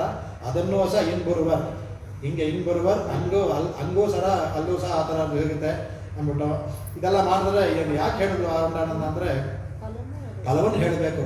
ಫಲವನ್ನು ಹೇಳದೆ ಹೋದಂದರೆ ಫಲ ಆಸೆ ಪಡಬಾರ್ದು. ನಮಗೆ ಕರ್ಮಣ್ಯ ವಾದಿಕಾಸ್ತೆ ಮಹಾಫಲೇಶು, ಕೈಂಕರ್ಯವನ್ನೇ ಕೇಳಬೇಕು. ಆದರೆ ನಮಗೆ ಜನಗಳಿಗೆ ಎಳಿಬೇಕಾದ್ರೆ ಮೊದಲು ಏನೋ ಹೇಳಬೇಕು. ಈಗ ನಿಮಗೆ ಹೈಗ್ರೀವ್ ದೇವಸ್ಥಾನ ನಮಸ್ ಮಾಡಿ ಒಳ್ಳೇದಾಗುತ್ತೆ ಅಂದರೆ ನಿಮಗಿಲ್ಲ, ಅಲ್ಲಿ ನೀವು ಪುಸ್ತಕ ಇಡಿ ನಿಮಗೆ ಮಾರ್ಕ್ಸ್ ಬರುತ್ತೆ ಅಂದರೆ ಮೇಲೆ ಕ್ಯೂನಾಗಿ ಹೋಗ್ತಾರೆ. ಅದನ್ನು ಫಲ ಹೇಳಬೇಕು, ಇಲ್ಲದ್ರೆ ಹೋಗೋದಿಲ್ಲ ಯಾರು ಜನಗಳು. ಅದಕ್ಕೆ ಫಲವನ್ನು ಹೇಳಿದ್ರು.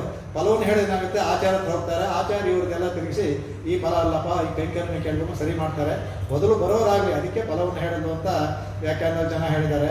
ಆಸೆ ಬೇಡ ಸರಿ, ಆದರೂ ಆಸೆ ತೋರಿಸೋದ್ರಿಂದ ಜನ ಬರ್ತಾರೆ, ಇಲ್ಲದೆ ಬರೋದಿಲ್ವಲ್ಲ, ಅದಕ್ಕೆ ಅದನ್ನು ಹೇಳಿದ್ರು ಅಂತ. ಅದಕ್ಕೆ ಆಮೇಲೆ ಹೇಳ್ತಾರೆ ಯಾಕೆ ಅಂದರೆ ಈ ಫಲವನ್ನು ಭಗವಂತನ ಮೋಕ್ಷವನ್ನು ಕೇಳ್ಬಿಟ್ರೆ ನಾವು ಬೇರೆ ಏನು ಕೇಳಿದ್ರೆ ನೀವೇನು ಕೇಳಬೇಡಿ. ಅಂದರೆ ಸ್ವಾಮಿ ಪರದೇವತಾ ಪರಮಾರ್ಥಾಧಿಕಾರ ರಹಸ್ಯ ಕಾಲದಲ್ಲಿ ತೋರಿಸ್ಕೊಟ್ಟಿದ್ದಾರೆ. ಅವನು ಹೋಗುವಂಥ ಅವನು ಯಾರ್ದನು ಶರೀರ ಆರೋಗ್ಯ ಮೈಶ್ವ ಅರ್ಥಂ ಭೋಗ್ಯಾಂಶೈವ ಆನುಷಂಗಿಕಾನೆ ದದಾದಿ ಧ್ಯಾಯಿನಂ ನಿತ್ಯಂ ಅಪವರ್ಗ ಪ್ರದೋಹರಿ. ನೀವು ಅಪವರ್ಗವನ್ನು ಕೇಳಿದ್ರೆ ಅಪವರ್ಗದ ಮೋಕ್ಷವನ್ನು ಕೊಡುವಂಥ ಅಂದರೆ ಕೈಂಕರ್ಯವನ್ನು ಕೇಳುವಂಥ ಭಗವಂತ ಹರಿ. ನೀವು ಮೋಕ್ಷವನ್ನು ಕೇಳಿದ್ರೆ ಮೋಕ್ಷವನ್ನು ಮಾತ್ರ ಕೊಟ್ಬಿಡೋದಿಲ್ಲ ಈಗಳಂತ, ಆನುಷಂಗಿಕವಾಗಿ ನಿಮಗೆ ಎಲ್ಲ ಆರೋಗ್ಯ ಐಶ್ವರ್ಯ ಎಲ್ಲವನ್ನೂ ಕೊಡ್ತಾನೆ ನಿಮಗೆ. ಅದರಿಂದ ನೀವು ಕೇಳ್ಕೋಬಾರ್ದ, ಅವ್ನು ಕೊಡೋದೇ ಇಲ್ಲ. ವಿಭೀಷಣ ಬಂದು ರಾಜ್ಯಂಚ ಪತ್ರಿ ಪುತ್ನ ಧನ ಎಲ್ಲ ಬಿಟ್ಟು ಬಂದೆ ಅಂದರೂ ಅವನಿಗೆ ರಾಜ್ಯವನ್ನು ಕೊಟ್ಟ. ಅವನು ಕೇಳಲಿಲ್ಲ, ರಾಜ್ಯವನ್ನು ಕೊಟ್ಟ, ಮೊದಲು ಅಭಿಷೇಕ ಮಾಡಿದ. ಹಾಗೆ ಭಗವಂತ ಕೇಳದೇ ಇದ್ರೆ ಕೊಡ್ತಾನೆ. ಹಾಗಾಗಿ ನಾವು ಇದೆಲ್ಲ ಕೊಡಬೇಕು ಅಂದ್ಬಿಟ್ರು ಅಂತ. ಕಡೆಗೆ ಈ ಮಾಧವನೈ ಆಮೇಲೆ ತಿರು ಅನ್ನೋದು 3-4 ಕಡೆ ಹೇಳಿದೆ ಅಂದ್ಬಿಟ್ಟು, ಆಮೇಲೆ ಆ ಮಾಧವನೈ ಆಮೇಲೆ ತಿರುಮಾಲಾಲ್ ಇಂಗುರು ಅಂತ ಹೇಳಿರೋದ್ರಿಂದ ಇದು ಇದರ ದ್ವಯದಲ್ಲಿ ಶ್ರೀಮನ್ನಾರಾಯಣ ಜನ ಶ್ರೀಮತ್ ಶ್ರೀಮತ್ ಇದೆಯಲ್ಲ, ಮತು ಪ್ರತ್ಯಯದಲ್ಲಿ ಬರುವಂಥ ಶ್ರೀ ಶಬ್ದ ಶ್ರೀಮತ್ ಆಗುತ್ತೆ. ಅದು ಮತ್ತು ಮತು ಪ್ರತ್ಯಯ, ಅದಕ್ಕೆ ಮಾಧವನೇ ಎನ್ನುವಾಗ ಶ್ರೀಮನ್ನಾರಾಯಣ ಶರಣೋ ಶರಣಂ ಪ್ರಪದ್ಯ ಆಯಿತು. 2ನೇ ಪಾದದಲ್ಲೂ ಶ್ರೀಮತೆ ಅಲ್ಲೂ ಒಂದು ಮತು ಪ್ರತ್ಯಯ ಇದೆ. ಅದಕ್ಕೆ ತಿರುವಾಲಾಲ್ ಇಂಗುರುವರ್ ಅಂತ, ತಿರುಮಾಲ ಇಂಗುರುವರ್ ಅಂತ ಹೇಳುವಾಗ ಅಲ್ಲಿ ಒಂದು ಶ್ರೀಮತ್ ಶಬ್ದವನ್ನು ಹೇಳಿದ್ರು. ಅದ್ರ ದ್ವಯವನ್ನು ಹೇಗೆ ಶರಣಾಗತಿ ಬೇಕಾಗಿದ್ದ ನಂತರ ದ್ವಯವೇ ಮುಖ್ಯವಾದ್ದು ಮಾಡುವಂಥದ್ದು, ಅದನ್ನೂ ಸಹ ಇಲ್ಲಿ ಹೇಳಿದ್ರು. ಇಲ್ಲಿ 4 ತಿರುವನ್ನು ಹೇಳಿದ್ರು ಅಂತ. ಅದರಲ್ಲಿ ಶ್ರೀಯತೆ ಇತಿ ಶ್ರೇಹಿ, ಶಯತೆ ಇತಿ ಶ್ರೀಹಿ, ಆಮೇಲೆ ಶೃಣೋತಿ ಇತಿ ಶ್ರೀಹಿ, ಶ್ರಾವಯತಿ ಇತಿ ಶ್ರೀಹಿ. ಆ 4 ಇಲ್ಲಿ ಬರೋದ್ರಿಂದ 4 ತಿರುವನ್ನು ಹೇಳಿದ್ಲು ಅಂತ. ಅದನ್ನು ಸಹ ನಾವೀಗ ತಿಳ್ಕೊಳ್ಳೋದ್ರಿಂದ ಹಾಗಾಗಿ ಈ ಇದನ್ನು ಹೇಳ್ದ ಅಂತ ಅಂದರೆ ನಮಗೆ ಸಿಗುವಂತಹ ಇದು ಎಲ್ಲವೂ ಸಹ ನಮಗೆ ಅನುಭವ ಆಗುತ್ತೆ ಅಂತ ಹೇಳ್ತಾರೆ. ಅದಕ್ಕೆ ಆಮೇಲೆ ಪರಾಶರ ಭಟ್ರು ಹೇಳ್ತಾರೆ. ಅದಕ್ಕೆ ಪರಾಶರ ಭಟ್ರು ಯಾವಾಗಲೂ ಹೇಳ್ತಾರೆ ಅದಕ್ಕೆ ಆಂಡಾಳ್ ಹೇಳಿದ್ರು 30 ಹೇಳಿ ಅಂದ್ಬಿಟ್ಟು ಅಂತ.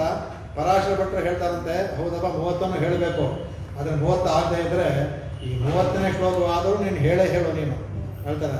ಯಾಕೆಂದರೆ ಅದರಲ್ಲಿ ಹೇಗೆ ಅವ್ರು ಹೇಳ್ತಾರೆ, ಒಂದು ಹಸು ಅದು ತೋಲ್ ಕಂಡ್ರಕ್ಕೆ ಇರಂಗುಮಾ ಪೋಲೆ ಹಸು ಇರುತ್ತೆ, ಅದು ಕರು ಹೋಗ್ಬಿಟ್ಟಿದ್ರೆ ಅದಕ್ಕೆ ಚರ್ಮದ ಕರುವನ್ನು ಇಟ್ಟು ಅದನ್ನು ವಾಸ ನೋಡಿ ಅದಕ್ಕೆ ಆಗಿ ಹಾಲನ್ನು ಕೊಡುತ್ತಂತೆ.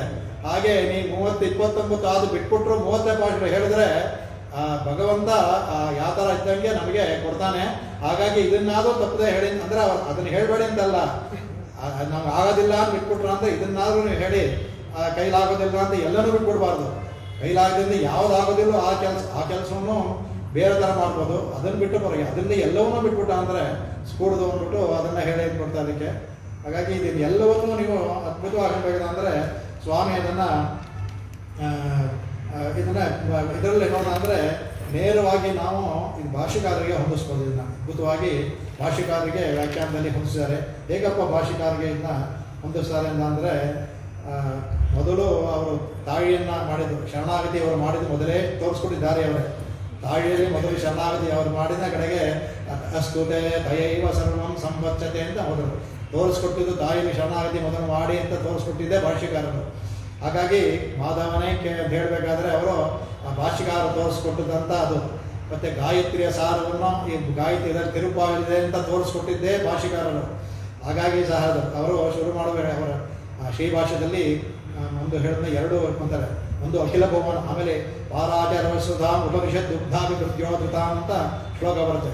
ಅದಕ್ಕೆ ಪಾರಾಶರೇ ವಚಸ್ಸುಧಾಂ, ಆ ಪಾರಾಶರ ವಚಸ್ಸಿದರ ಸುಧಾಂ, ಅದು ಉಪನಿಷತ್ ದುಗ್ಧಾಭಿ ಕೃತ್ಯೋಧೃತಾಂ. ಅದನ್ನು ಕಳೆದು ಇದರಲ್ಲಿ ಹೇಳ್ದಂಗೆ ಸ್ವಾಮಿ ದೇಶಿಕಂತ ಅದನ್ನು ಕಳೆದು ವೇದವ್ಯಾಸರು ತೆಗೆದು ಸೂತ್ರಗಳನ್ನು ಮಾಡಿದ್ರು ಅಂತ ಹೇಳ್ತಾರೆ. ಅದಕ್ಕೆ ಹಾಗಾಗಿ ಕಡಲ ಕಡೆಯಿಂದ ಅನ್ನುವಾಗಲೂ ಇವರು ವೇದವನ್ನು ಕಳೆದು ತೆಗೆದಂಥ ವೇದವೇ ತೆಗೆದಂಥ ತೆಗೆದಂಥ ಅವರನ್ನು ಅದನ್ನು ಹೇಳಿ ಅದಕ್ಕೆ ವ್ಯಾಖ್ಯಾನವನ್ನು ಮಾಡಿದ್ರಲ್ಲ ಅದೊಂದು ಅದಕ್ಕೆ ಹೇಳುತ್ತೆ ಅದಕ್ಕೆ. ಹಾಗಾಗಿ ಇನ್ನೊಂದು ಕೇಶವನೇ ಅಂತ ಹೇಳ್ಬೇಕಾದ್ರೆ ಇವರು ಕೇಶವಸೂರಿಗಳ ಪುತ್ರರು. ಇವರ ತಂದೆ ಹೆಸರು ಕೇಶವಸೂರಿ. ಅದನ್ನು ಮಾರ್ಮಿಕವಾಗಿ ಕೇಶವನೇ ಅಂದರೆ ಕೇಶವಸೂರಿ ಪುತ್ರನೇ ಅಂದ್ಬಿಟ್ಟು ಆಂಡಾಳ್ ತನ್ನ ಅಣ್ಣನಿಗೆ ಅದನ್ನು ಹೇಳಿದ್ದು ಅಂದ್ಬಿಟ್ಟು ಅಂತ.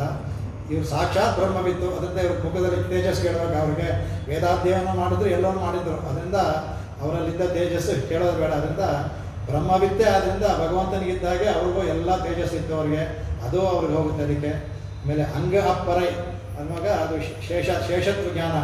ಶೇಷತ್ವ ಜ್ಞಾನ ಅವನೇ ಆದಿಶೇಷಾವತಾರವೇ ಅವರು. ಶೇಷತ್ವ ಜ್ಞಾನವನ್ನು ಕೇಳಬೇಕು ಅದಕ್ಕೆ. ಹಾಗಾಗಿ ಅತ್ಯಂತ ನಿಷ್ಕರ್ಷವಾದ ಜ್ಞಾನವನ್ನು ಉಳ್ಳವರು ಸ್ವಾಮಿ. ಅದಕ್ಕೆ ಇದರಲ್ಲಿ ಯತ್ರ ಸಪ್ತತಿನಲ್ಲಿ ಅನೇಕ ಮತಗಳು ಕುದೃಷ್ಟಿ ಮತಗಳಿಂದ ಬಂಧುಕನ ಸಿಕ್ಕಿ ಕೆಸರಲ್ಲಿ ಸಿಕ್ಕಾಕೊಂಡಿದ್ದ ಅಂತ ಹೇಳ್ತಾರೆ. ಅದಕ್ಕೆ ಕಪರ್ದ್ಯ ಮತ ಕರ್ತವ್ಯಂ ಕಪಿಲ ಕಲ್ಪ ಮಹಾಬಾಗುರಂ ದುರತ್ಯದ ಮತೀತ್ಯದ ದೃಷಣ ತಂತ್ರ ಯಂತ್ರೋದರಂ ಕುದೃಷ್ಟಿ ಗುಹನಾಮುಖೇ ನಿಪತಿತ ಕರ ಪರಬ್ರಹ್ಮಣ ಕರಗ್ರಹ ವಿಚಕ್ಷಣ ಜಯತಿ ಲಕ್ಷ್ಮಣೋಯಂ ಮುನಿ ಅಂತ ಅವರು ತೆಗೆದರು. ವೇದಾಂತ ಸಾರವನ್ನು ತೆಗೆದರಲ್ಲ ಅವರು. ಹಾಗಾಗಿ ಅದರಿಂದ ಎಲ್ಲವನ್ನೂ ಸಹ ಇದು ಭಾಷ್ಯಕಾರರನ್ನು ಇದು ಹೊಂದುತ್ತೆ ಅಂತ ಹೇಳಿದ್ರು. ಆಮೇಲೆ ಇಲ್ಲಿ ನಿಮ್ಗೆ ಹೇಳ್ದಂಗೆ ಕಾವ್ಯಕ್ಕೆ 4 ಲಕ್ಷಣವನ್ನು ಹೇಳ್ತಾರೆ. ಆ 4 ಲಕ್ಷಣ ಇಲ್ಲೇ ಇದರಲ್ಲಿ ತೋರಿಸ್ಕೊಟ್ಟಿದ್ದಾರೆ. ಒಂದು ವಕ್ತೃ ವೈಲಕ್ಷಣ್ಯ, ವಸ್ತು ವೈಲಕ್ಷಣ್ಯ ಮತ್ತು ಪ್ರಬಂಧ ವೈಲಕ್ಷಣ್ಯ ಮತ್ತು ಪ್ರಯೋಜನ ವೈಲಕ್ಷಣ್ಯ. ಎಲ್ಲವನ್ನೂ ಸಹ ಇದು ತೋರಿಸ್ಕೊಡ್ತಾರೆ. ಆ ವಂಗಕಡಲ್ಗಳಿಂದ ಅಂತ ಹೇಳ್ಬೇಕಾದಂಥದ್ರಲ್ಲಿ ವಸ್ತು ವೈಲಕ್ಷಣ್ಯ, ಅದಕ್ಕೆ ಅಂದರೆ ಭಗವಂತನ ವಸ್ತು ವಿಷಯ, ಅವನೇ ವಿಷಯ, ಅವನ ವೈಲಕ್ಷಣ್ಯ ತೋರಿಕೊಟ್ಲು. ಆಮೇಲೆ ಅಣಿಬುದವೈ ಗೋದ ಇರಬೇಕಾದ್ರೆ ತನ್ನ ಭಕ್ತರು ಹೇಳಿದಂಥ ತನ್ನ ಲಕ್ಷಣ ಆಚಾರ್ಯರು ಅದನ್ನು ತೋರಿಕೊಟ್ಲು. ಆಮೇಲೆ ಶಂಗತ್ ತಮಿಳ್ ಮಾಲೆ ಅನ್ನುವಾಗ ಪ್ರಬಂಧ ವೈಲಕ್ಷಣವನ್ನು ತೋರಿಸ್ಕೊಟ್ಲು, ಇದರಿಂದ ಆಗುತ್ತೆ ಅಂತ. ಇನ್ಬುರುವರ್ ಎನ್ಭಾವ ಅಂದರೆ ಪ್ರಯೋಜನ. ಅಲ್ಲಿ ಹೋದರೆ ಅಲ್ಲಿ ಹೋಗಿ ನೀವು ಪಡಿತೀರ ಅಂದ್ರಲ್ಲ, ಇದು ಪ್ರಯೋಜನ ವೈಲಕ್ಷಣ. ಆಮೇಲೆ ಫಲ ವೈಲಕ್ಷಣ, ಅದನ್ನೂ ಸಹ ಇವಳು ಆಂಡಾಳ್ ತೋರಿಸ್ಕೊಟ್ಲು ಅಂದ್ಬಿಟ್ಟು ಈ 4 ತೋರಿಸ್ಕೊಡ್ತಾರೆ. ಆಮೇಲೆ ಇದಕ್ಕೆ ಕಡೆಗೆ ಇವರು ಹೇಳುವಂಥ ನಿಗಮದ ಪಾಶುರ ಇದೆಯಲ್ಲ, ಅದಕ್ಕೆ ಅದನ್ನು ಇದರಲ್ಲಿ ಹೇಳ್ತಾರೆ. ಅದಕ್ಕೆ ಏನು ಅಂದರೆ ಈ ಮಾಧವನಿಗೆ ಅದ್ಭುತವಾಗಿ ಪಿಳ್ಳೆ ಲೋಕಾಚಾರ್ಯರು ತಮ್ಮ ವಚನಘೋಷಿಂದ ಹೇಳಿದ್ದಾರೆ. ಯಾಕೆ ಅಲ್ಲಿ ಕೂತ್ಕೊಳ್ತಾಳೆ ಅಂದರೆ ಅದೇ ಆಮೇಲೆ ಉಪದೇಶತ್ತಾಲೇ ಮೀಳಾದ ಪೋದೆ. ಭಗವಂತನಿಗೆ ಉಪದೇಶ ಮಾಡ್ತಾರಂತೆ, ಇವನಿಗೆ ತಗೋ ಇವನ ಭಕ್ತ ಅಂತ. ಆದರೂ ಅವನು ಹಠವಾಗಿದ್ದ ಅಂದರೆ ಮೀಳಾದ ಪೋದೆ ಈಶ್ವರನೇ ಅழகாலே ತಿರುತ್ತಂ. ತನ್ನ ಕುಡಿ ನೋಟದಿಂದ ಹೇಳ್ತಾಳ ವಿಷಾಮೇದು ಮಾಂಗೀಳ ಅನ್ನುವ ತನ್ನ ಕುಡಿ ನೋಟದಿಂದ ಅವನು ತಿರುಗಿಸ್ಬಿಡ್ತಾನಂತೆ. ಚೇತನವೇ ಅರುಳಾಲೈ ತಿರುತ್ತಂ. ಚೇತನನ ತನ್ನ ಅರುಳಿನಿಂದ ತನ್ನ ಕೃಪೆಯಿಂದ ನಮ್ಮನ್ನು ಇದು ಮಾಡ್ತಾರಂತೆ. ನಾವು ದಾರಿಯಪ್ಪದ್ರು ಭಗವಂತನ ಉಪದೇಶ ಮಾಡ್ತಾನಂತೆ. ಆಗದೇ ಇದ್ದ ತನ್ನ ಅಂದ ಸೌಂದರ್ಯದಿಂದ ಭಗವಂತನ ಮಾಡ್ತಾಳೆ ಅಂದ್ಬಿಟ್ಟು ಅದ್ಭುತವಾಗಿ ಅದನ್ನು ಹೇಳ್ತಾರೆ. ಅದಕ್ಕೆ ಈ ಫಲಶ್ರುತಿಯನ್ನು ಗೋದಾಸ್ತುತಿಯ ಸ್ವಾಮಿ ಹೇಳಿದಾರಲ್ಲ, ಇದನ್ನ ಸಾರವನ್ನೇ ಸ್ವಾಮಿ ಈತ ವಿಕಸಿತ ಗುರುಭಕ್ತೆ ರುಚಿತಂ ವೆಂಕಟೇಶಾದಿತ ಬಹುಗುಣ ರಮಣೀಯಂ ಭಕ್ತಿ ಗೋದಾಸ್ತುತಿಂ ಯಃ ಸಭವತಿ ಬಹುಮಾನ್ಯ ಶ್ರೀಮತೋ ರಂಗಭರ್ತು ಚರಣಕಮಲ ಸೇವಾ ಶಾಶ್ವತೀ ಮುಖ್ಯುಪೈಷ್ಯನ್ನೇ. ಈ ಮಂಗಕ್ಕಡಲಿನಿಂದ ಇದು ಯಾರು ಹೇಳ್ತಾರೋ ಯಹ ಸ್ತುತಿ ಯಹ ಭಕ್ತಿ, ಯಾರು ಈ ಮೋತ್ಪಾಶವನ್ನು ಹೇಳ್ತಾರೋ ಅವರು ಸಭವತಿ ಬಹುಮಾನ್ಯ, ಅವರಿಗೆ ಸಮ್ಮಾನ, ಬೆರಳು ಸಮ್ಮಾನ ಅಂತಾರೆ. ಆ ಬಹುಮಾನ್ಯ ಸಿಗುತ್ತಂತೆ ಯಾರು? ಶ್ರೀಮತೋ ರಂಗಭರ್ತು, ಯಾರು ಕೊಡೋ ರಂಗಭರ್ತು ಕೊಡ್ತಾನೆ. ಇಲ್ಲಿ ಚರಣಕಮಲ ಸೇವಾ, ಇಲ್ಲಿ ಶಾಶ್ವತೀ ಮೊಕ್ಯುಪೇಷನ್ನಲ್ಲಿ ಎರಡೂ ಸಿಗುತ್ತೆ. ಇಂಗೊಂ ಅಂಗೊಂ ಅನ್ನೋದನ್ನು ತೋರಿಸ್ಕೊಟ್ರು. ಇದರ ಕಡೆಗೆ ಏನು ಅಂದರೆ ಆತ್ಮಯಾತ್ರೆ, ಇದು ಆತ್ಮಯಾತ್ರೆ ಭಗವಾನ್ ಅಧೀನ, ನಮ್ಮನ್ನು ಯಾರು ಅಧೀನಿಲ್ಲ. ಆದರೆ ಈ ದೇಹ ಯಾತ್ರೆ ಕರ್ಮಾಧೀನ. ನಮ್ಮ ಯಾವ ದೇಹಕ್ಕೆ ಹೋಗ್ತೀವಿ ಅದಕ್ಕೆ ನಮ್ಮ ಕರ್ಮದಿಂದ ಹೋಗುತ್ತೆ, ಅದು ಭಗವಂತನ ಅಧೀನವೇ, ಇಲ್ಲ ಅಂತಿಲ್ಲ. ಆದರೂ ಈ ಕರ್ಮಾಧೀನ ಇದು ಕರ್ಮದ ಅನುಗುಣವಾಗಿ ಹೋಗುವಂಥ ಹುಳಿನೋ ಇದು ಉಪ್ಪು ಯಾವುದೇ ಗೊತ್ತಿಲ್ಲ ಜನ್ಮದಲ್ಲಿ. ಕೀಟವ ಚಂದವ ಬರುತ್ತೆ, ಪತಂಗೋವ ಕೀಟವ ಮಶುಕೋವ ಅಂತೆಲ್ಲ ಬರುತ್ತೆ. ಎಲ್ಲಕ್ಕೂ ಸುಷುಪ್ತಿ ಹೇಳಬೇಕಾದ್ರೆ ಯಾವ ಇದರಲ್ಲಿ ಹೋಗ್ತೀವಿ ಗೊತ್ತಿಲ್ಲ. ಆದರೆ ಆತ್ಮಯಾತ್ರೆ ಭಗವಂತನ ನಿಯಮದಲ್ಲಿದೆ. ನಾವು ಅವನು ಹೋದ ಅಂದರೆ 2 ದಾರಿ, ಅರ್ಚಿದಾದಿ ಮತ್ತು ಇದು ಧೂಮಾದಿ. ನಾವಿದ್ದರೆ ಧೂಮಾದಿಲೇ ಹೋಗ್ತಾ ಇರ್ತೀವಿ. ಆ ಭಗವಂತ ಏನು ಮಾಡ್ತಾನೆ, ಅವನ ಅಧೀನದಲ್ಲಿರೋದ್ರಿಂದ ಅವನಲ್ಲಿ ಶರಣಾಗತಿ ಆದರೆ ಆ ದಾರಿನ ತಪ್ಪಿಸಿ ಅರ್ಚಾದಿ ಕಳಿಸ್ತಾನೆ. ಅದರಿಂದ ಆತ್ಮಯಾತ್ರೆ ಅಧೀನದಲ್ಲಿರೋದ್ರಿಂದ ಅದರಿಂದ ಅವನನ್ನು ಭಗವಂತನ ನಾವು ಶರಣಾಗತಿ ಮಾಡ್ದ ಅಂದರೆ ನಮ್ಮ ದಿಕ್ಕನ್ನು ಬದಲಿಸ್ತಾನೆ. ಅದನ್ನು ಯಾವ ಇಲ್ಲದೆ ಈ ದಿಕ್ಕಲ್ಲೇ ಇರ್ತೀವಿ ನಾವು, ದಕ್ಷಿಣಾಪಿ ದಿಕ್ಷಲೇ ಇರ್ತೀವಿ ನಾವು, ಅದನ್ನು ತರ್ತಾನೆ ಅಂದ್ಬಿಟ್ಟು ಇದನ್ನು ಮುಗಿಸ್ತಾರೆ. ಇದರಲ್ಲಿ ಈ 30ನೇ ನಿಗಮನ ಪಾಶುರಕ್ಕೆ ಅರ್ಥವನ್ನು ಇದನ್ನು ಮುಗಿಸಿ ಆಯಿತು. ಇದರಲ್ಲಿ ಬರೀ ಮುಖ್ಯವಾದ ಕೆಲವು ವಿಷಯಗಳನ್ನು ಹೇಳಬೇಕು ಅಂತಂದರೆ ಸಮಯ ಇಲ್ಲ ಇವಾಗ. ಹಾಗಾಗಿ ಒಂದು 5 ನಿಮಿಷದಲ್ಲಿ ಇದರಲ್ಲಿ ಏನು ಹೇಳಿದೆ ಅಂತ ಮಾಡ್ತಿದ್ರೆ ತುಂಬ 30 ಮಾಲೆಯನ್ನು ತೋರಿಸ್ಬೋದು. ಇದರಲ್ಲಿ ಒಂದೊಂದು ಭಾಷೆದಲ್ಲೂ ಒಂದೊಂದು ಮಾಲೆ ತೋರಿಸ್ಬೋದು. ಒಂದು 5 ನಿಮಿಷ ಆಗುತ್ತೆ, ಅದು ಸಮಯ ಇಲ್ಲ ಇವಾಗ ಬೇಡ. ಇದನ್ನು ಮಾತ್ರ ಹೇಳ್ತೀನಿ. ಇಲ್ಲಿ 8 ಪಾದಗಳಿದೆಯಲ್ಲ ಇದರಲ್ಲಿ, ಆ 8 ಪಾದಗಳಿಗೆ ಏನೇನು 8 ಹೇಳ್ತಾರೆ. ಅದಕ್ಕೆ ಸ್ವಾಮಿ ಹೇಳಿರುವಂಥ ಅದಕ್ಕೆ ಅದಕ್ಕೆ 8 ಅದೇ ಪ್ರಕೃತಿ ಇದು 8 ಅದು 8 ಪ್ರಕೃತಿ 8 ಮಹಾಮೂರ್ತಿ 8 ಕರೆ 8 ದಿಕ್ಕು ಸ್ವಾಮಿ ಹೇಳಿದಾರಲ್ಲ, ಎಲ್ಲವೂ ಇದನ್ನು ಹೇಳಿದೆ ಅದಕ್ಕೆ. ಅದರಲ್ಲೇ 8 ಮಾವರಿಂದ 8 ಗುಣತ್ವ 8 ಗುಣತ್ವ ನದಿಯವರೆಗೂ ಅಂತ ಎಲ್ಲೂ 8 ಇದೆ. 8 ಮಲರ್ 8 ಪತ್ತಿ 8 ಶಕ್ತಿ 8 ಯೋಗಾಂಗಲಂ 8 ಶಲ್ವಂ 8 ಮಾಂಗಲಂ 8 ಎಟ್ಟಿರದ ಮೇಲೆ ಅದು 8 ಅಂತ ಹೇಳ್ತಾರಲ್ಲ, ಹಾಗೆ ಎಲ್ಲ 8ಗಳು ಇದರಲ್ಲಿ ತೋರಿಸ್ಬೋದು ನಾವು ಹೇಳಿರುವಂಥದ್ದಲ್ಲಿ. ಒಂದು ಇದು ಪಂಚಭೂತಗಳು 5, ಸೂರ್ಯ ಚಂದ್ರ ಈಶಾನ ಅದು 8.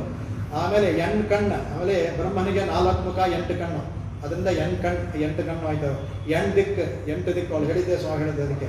8 ಇರೈ ಅಂದರೆ 2 ದಿಕ್ಪಾಲಕರು 8 ಅಲ್ಲ, ಈಗ ಹೇಳೋಕ್ಕೆ ಕಾಲ ಮುಂದೆ ಹೇಳಿದ್ದೀನಿ ಅವರಿಗೆ. 8 ಪ್ರಕೃತಿ, ಅದರಲ್ಲಿ ಈ ಪ್ರಕೃತಿ ಅನ್ನೋದು 8 ಅಂದರೆ ಪಂಚತನ್ಮಾತ್ರ ಅವ್ಯಕ್ತ ಮಹತ್ವ ಅಹಂಕಾರ ಅದು ಸೇರಿ 8. 8 ಅರೆಗಳು ಅಂತಂದ್ರೆ 8 ಕುಲಪರ್ವತ, ಹಿಮವಾನ್ ನಿಷಾದ ವಿಂಧ್ಯ ಮಾಲ್ಯವಾನ್ ಹಾಗೆ 8 ಪರ್ವತಗಳು ಅದನ್ನು ಹೇಳ್ತವೆ. ಆಮೇಲೆ ಇದನ್ನ ಕಡೆಗೆ 8 ಗುಣತ್ವ ಭಗವಂತ 8 ಗುಣ ಅಪಾದ ಪಾತ್ಮ ವಿಜರೋ ಮೃತ್ಯು ವಿಶೋಕ ಅಜಿಗತ್ಸಹ ವಿಪಾಸ ಸತ್ಯಕಾಮ ಸತ್ಯಕಾಮ 8 ಗುಣ ಇರ್ತಲ್ಲ, ಅದು 8 ಗುಣ 8 ಗುಣತ್ವ. ಆಮೇಲೆ 8 ಅಂದರೆ 8 ಅಕ್ಷರ ಮೂಲ ಮಂತ್ರ. ಆಮೇಲೆ 8 ಗುಣ ಮದೆಯವರ್ಕ್, ಅದಕ್ಕೆ 8 ನಮಗೆ ಬುದ್ಧಿ ಅಂಗಣದೆ ಗ್ರಹಣ ಧಾರಣ ಸ್ಮರಣ ಇದೆಲ್ಲ ಪ್ರತಿಪಾದನಾ ಊಹೆ ಅಪೋಹ ಅಂತಿರುತ್ತೆ. ಅರ್ಥಜ್ಞಾನ ತತ್ವಜ್ಞಾನ ಇದು 8 ಇದು ಮನಸ್ಸಲ್ಲಿರುತ್ತೆ ಅದು ಹೇಳ್ತಾರೆ. ಆಮೇಲೆ 8 ಮಲ 8 ಪುಷ್ಪಗಳು ಅಹಿಂಸಾ ಇಂದ್ರಿಯನ್ನು ಹೇಳಿದ ಆ 8 ಪುಷ್ಪಗಳು.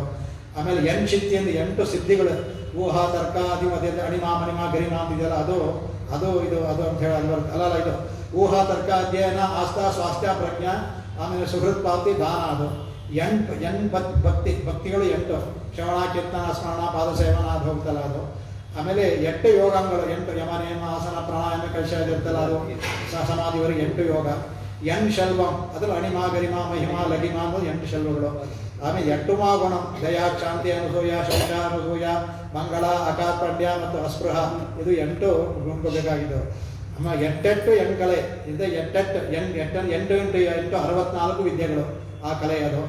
ಆಮೇಲೆ 8 ಮೇಲೆ ಅದು 8 ಅಂದರೆ 8 ರಸಗಳು 8 ರಸ, ಅದ್ರ ಮೇಲೆ ಒಂದು ಶಾಂತಿ ರಸ. ಅದಕ್ಕೆ ಸ್ವಾಮಿ ಏನು ಮಾಡಿದ್ರು 8ನ್ನ ಬಿಡಿಸ್ಕೊಟ್ರು 9 ಆಯ್ತಲ್ಲ, ಅದಕ್ಕೆ 8 ಮೇಲೆ ಅದು 8 ಅಂದ್ಬಿಟ್ರು 8 + 1 ಮಾಡಿಬಿಟ್ರು 8 ಇದು ಮುಖ್ಯವಾಗಿ ನಾವು ಬೇಕಾಗಿದ್ದು ಶಾಂತಿ ರಸ. ಅದಕ್ಕೆ ಹಾಗೆ ಈ 8 ಪಾದಗಳು 8ನ್ನ ಇದನ್ನು ತೋರಿಸುತ್ತೆ ಅಂತ. ಹಾಗೆ ಎಲ್ಲ ಇದನ್ನು ಇರುತ್ತೆ ನಿಮಗೆ. ಆಮೇಲೆ ಇದನ್ನು ನಿಮಗೆ ತೋರಿಸ್ಕೊಟ್ಟಿದ್ದೀನಿ ಹೇಗೆ ಇದು. ಆಮೇಲೆ ಇದನ್ನು ಹೇಳಬೇಕು ಅಂತಾರೆ, ಇದು ಗಾಯತ್ರಿಗೆ 8 ಅಕ್ಷರ. ಆಮೇಲೆ ದೇವಕಿಗೆ ಅವಳ ದೇವಕನಲ್ಲಿ ಅವಳು 8ನೇ ಹುಟ್ಟಿದ್ಳು. ಅವಳು ದೇವಕಿಗೆ ದೇವಕನ ಮಗಳು ದೇವಕಿ, ಅವಳು 8ನೇ ಅವಳ 8ನೇ ಗರ್ಭ ಕೃಷ್ಣ. ಅವ್ನು ಹುಟ್ಟಿದ ದಿನ 8 ಅಷ್ಟಮಿ ಕಡೆಗೆ ಅವನಿಗೆ ಅಷ್ಟಮಹಾಪ್ರಿಯ 8 ಜನ ಅವನಿಗೆ ಮಹಿಷಿಯರು, ಅವನಿಗೆ 16,000 ಇದ್ದು ಮಹಿಷಿಯರು 8 ಜನ ಅವನಿಗೆ. ಆಮೇಲೆ ಸಮುದ್ರ ಮಧ್ಯದಲ್ಲಿ ಮಾಡಬೇಕಾದ್ರೆ ಒಂದಾದ್ಮೇಲೆ ಒಂದು 8ನೇ ಬಂದಿದ್ದು ಲಕ್ಷ್ಮಿ, ಆಗ ಅದು 8ನೇ ಆಯ್ತು ಅದಕ್ಕೆ. ಅದು 8. ಆಮೇಲೆ ಇದು ಬರುವಂತಹದ್ದು ಭಾಗವತದಲ್ಲಿ 8ನೇ ಅಧ್ಯಾಯ. ಎಷ್ಟು 8 ಇದ್ದಾರೆ, 8ನೇ ಅಧ್ಯಾಯ 8ನೇ ಸ್ಕಂದ. ಎಷ್ಟು ಅದ್ಭುತ ನೋಡಿ ಹಾಗೆ ಕಡೆಗೆ. ಆಮೇಲೆ ನಮಗೆ ಬಿಡಬೇಕಾಗಿದ್ದು ಕಾಮ ಕ್ರೋಧ ಲೋಭ ಮದ ಮೋತ್ಸರ್ಯ ಮಹಾಂಕಾರ ಮಮಕಾರ ಆ 8ನ್ನ ಬಿಡಬೇಕು. ಪಡೆಯಬೇಕಾದ 8 ಸತ್ಯ ಧರ್ಮ ಅನುಷ್ಠಾನ ಸಚ್ಚಾರಿತ್ರೆ ಭಗವತ್ ಕೈಂಕರ್ಯ ಅಧ್ಯಯನ ಅಧ್ಯಾಪನ ಸಹಬಾಳ್ವೆ ಕೂಡಿರುತ್ತೆ ಹೇಳೋ ಅದು ಬೇಕಾಗಿತ್ತು.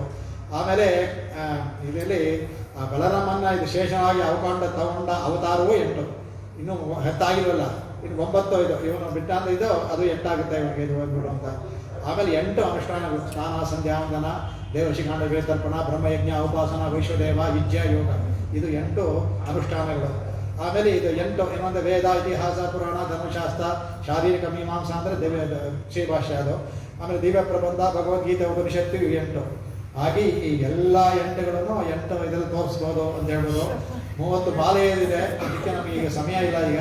ಹಾಗಾಗಿ ಇದನ್ನು ಮಾತ್ರ ಇಟ್ಕೊಂಡು ನಾವು ಅವರು ಕಡೆಗೆ ಇದರಲ್ಲಿ ಹೇಳಿದಲ್ಲ ಅದ್ಭುತವಾಗಿ ಹೇಳ್ತಾರಂತೆ ಅವರಿಗೆ ಗೋದೆ ಕೊರೆ ಅಂತ ಅವ್ರು ಹೇಳ್ಕೊಳ್ತಾರೆ. ಗೌದೆ ನಿನಗೇನಮ್ಮ ಕೊರೆ ಅಂತ ಗೋದಾಚ ಶ್ಲೋಕದಲ್ಲಿ ಬರೋದು.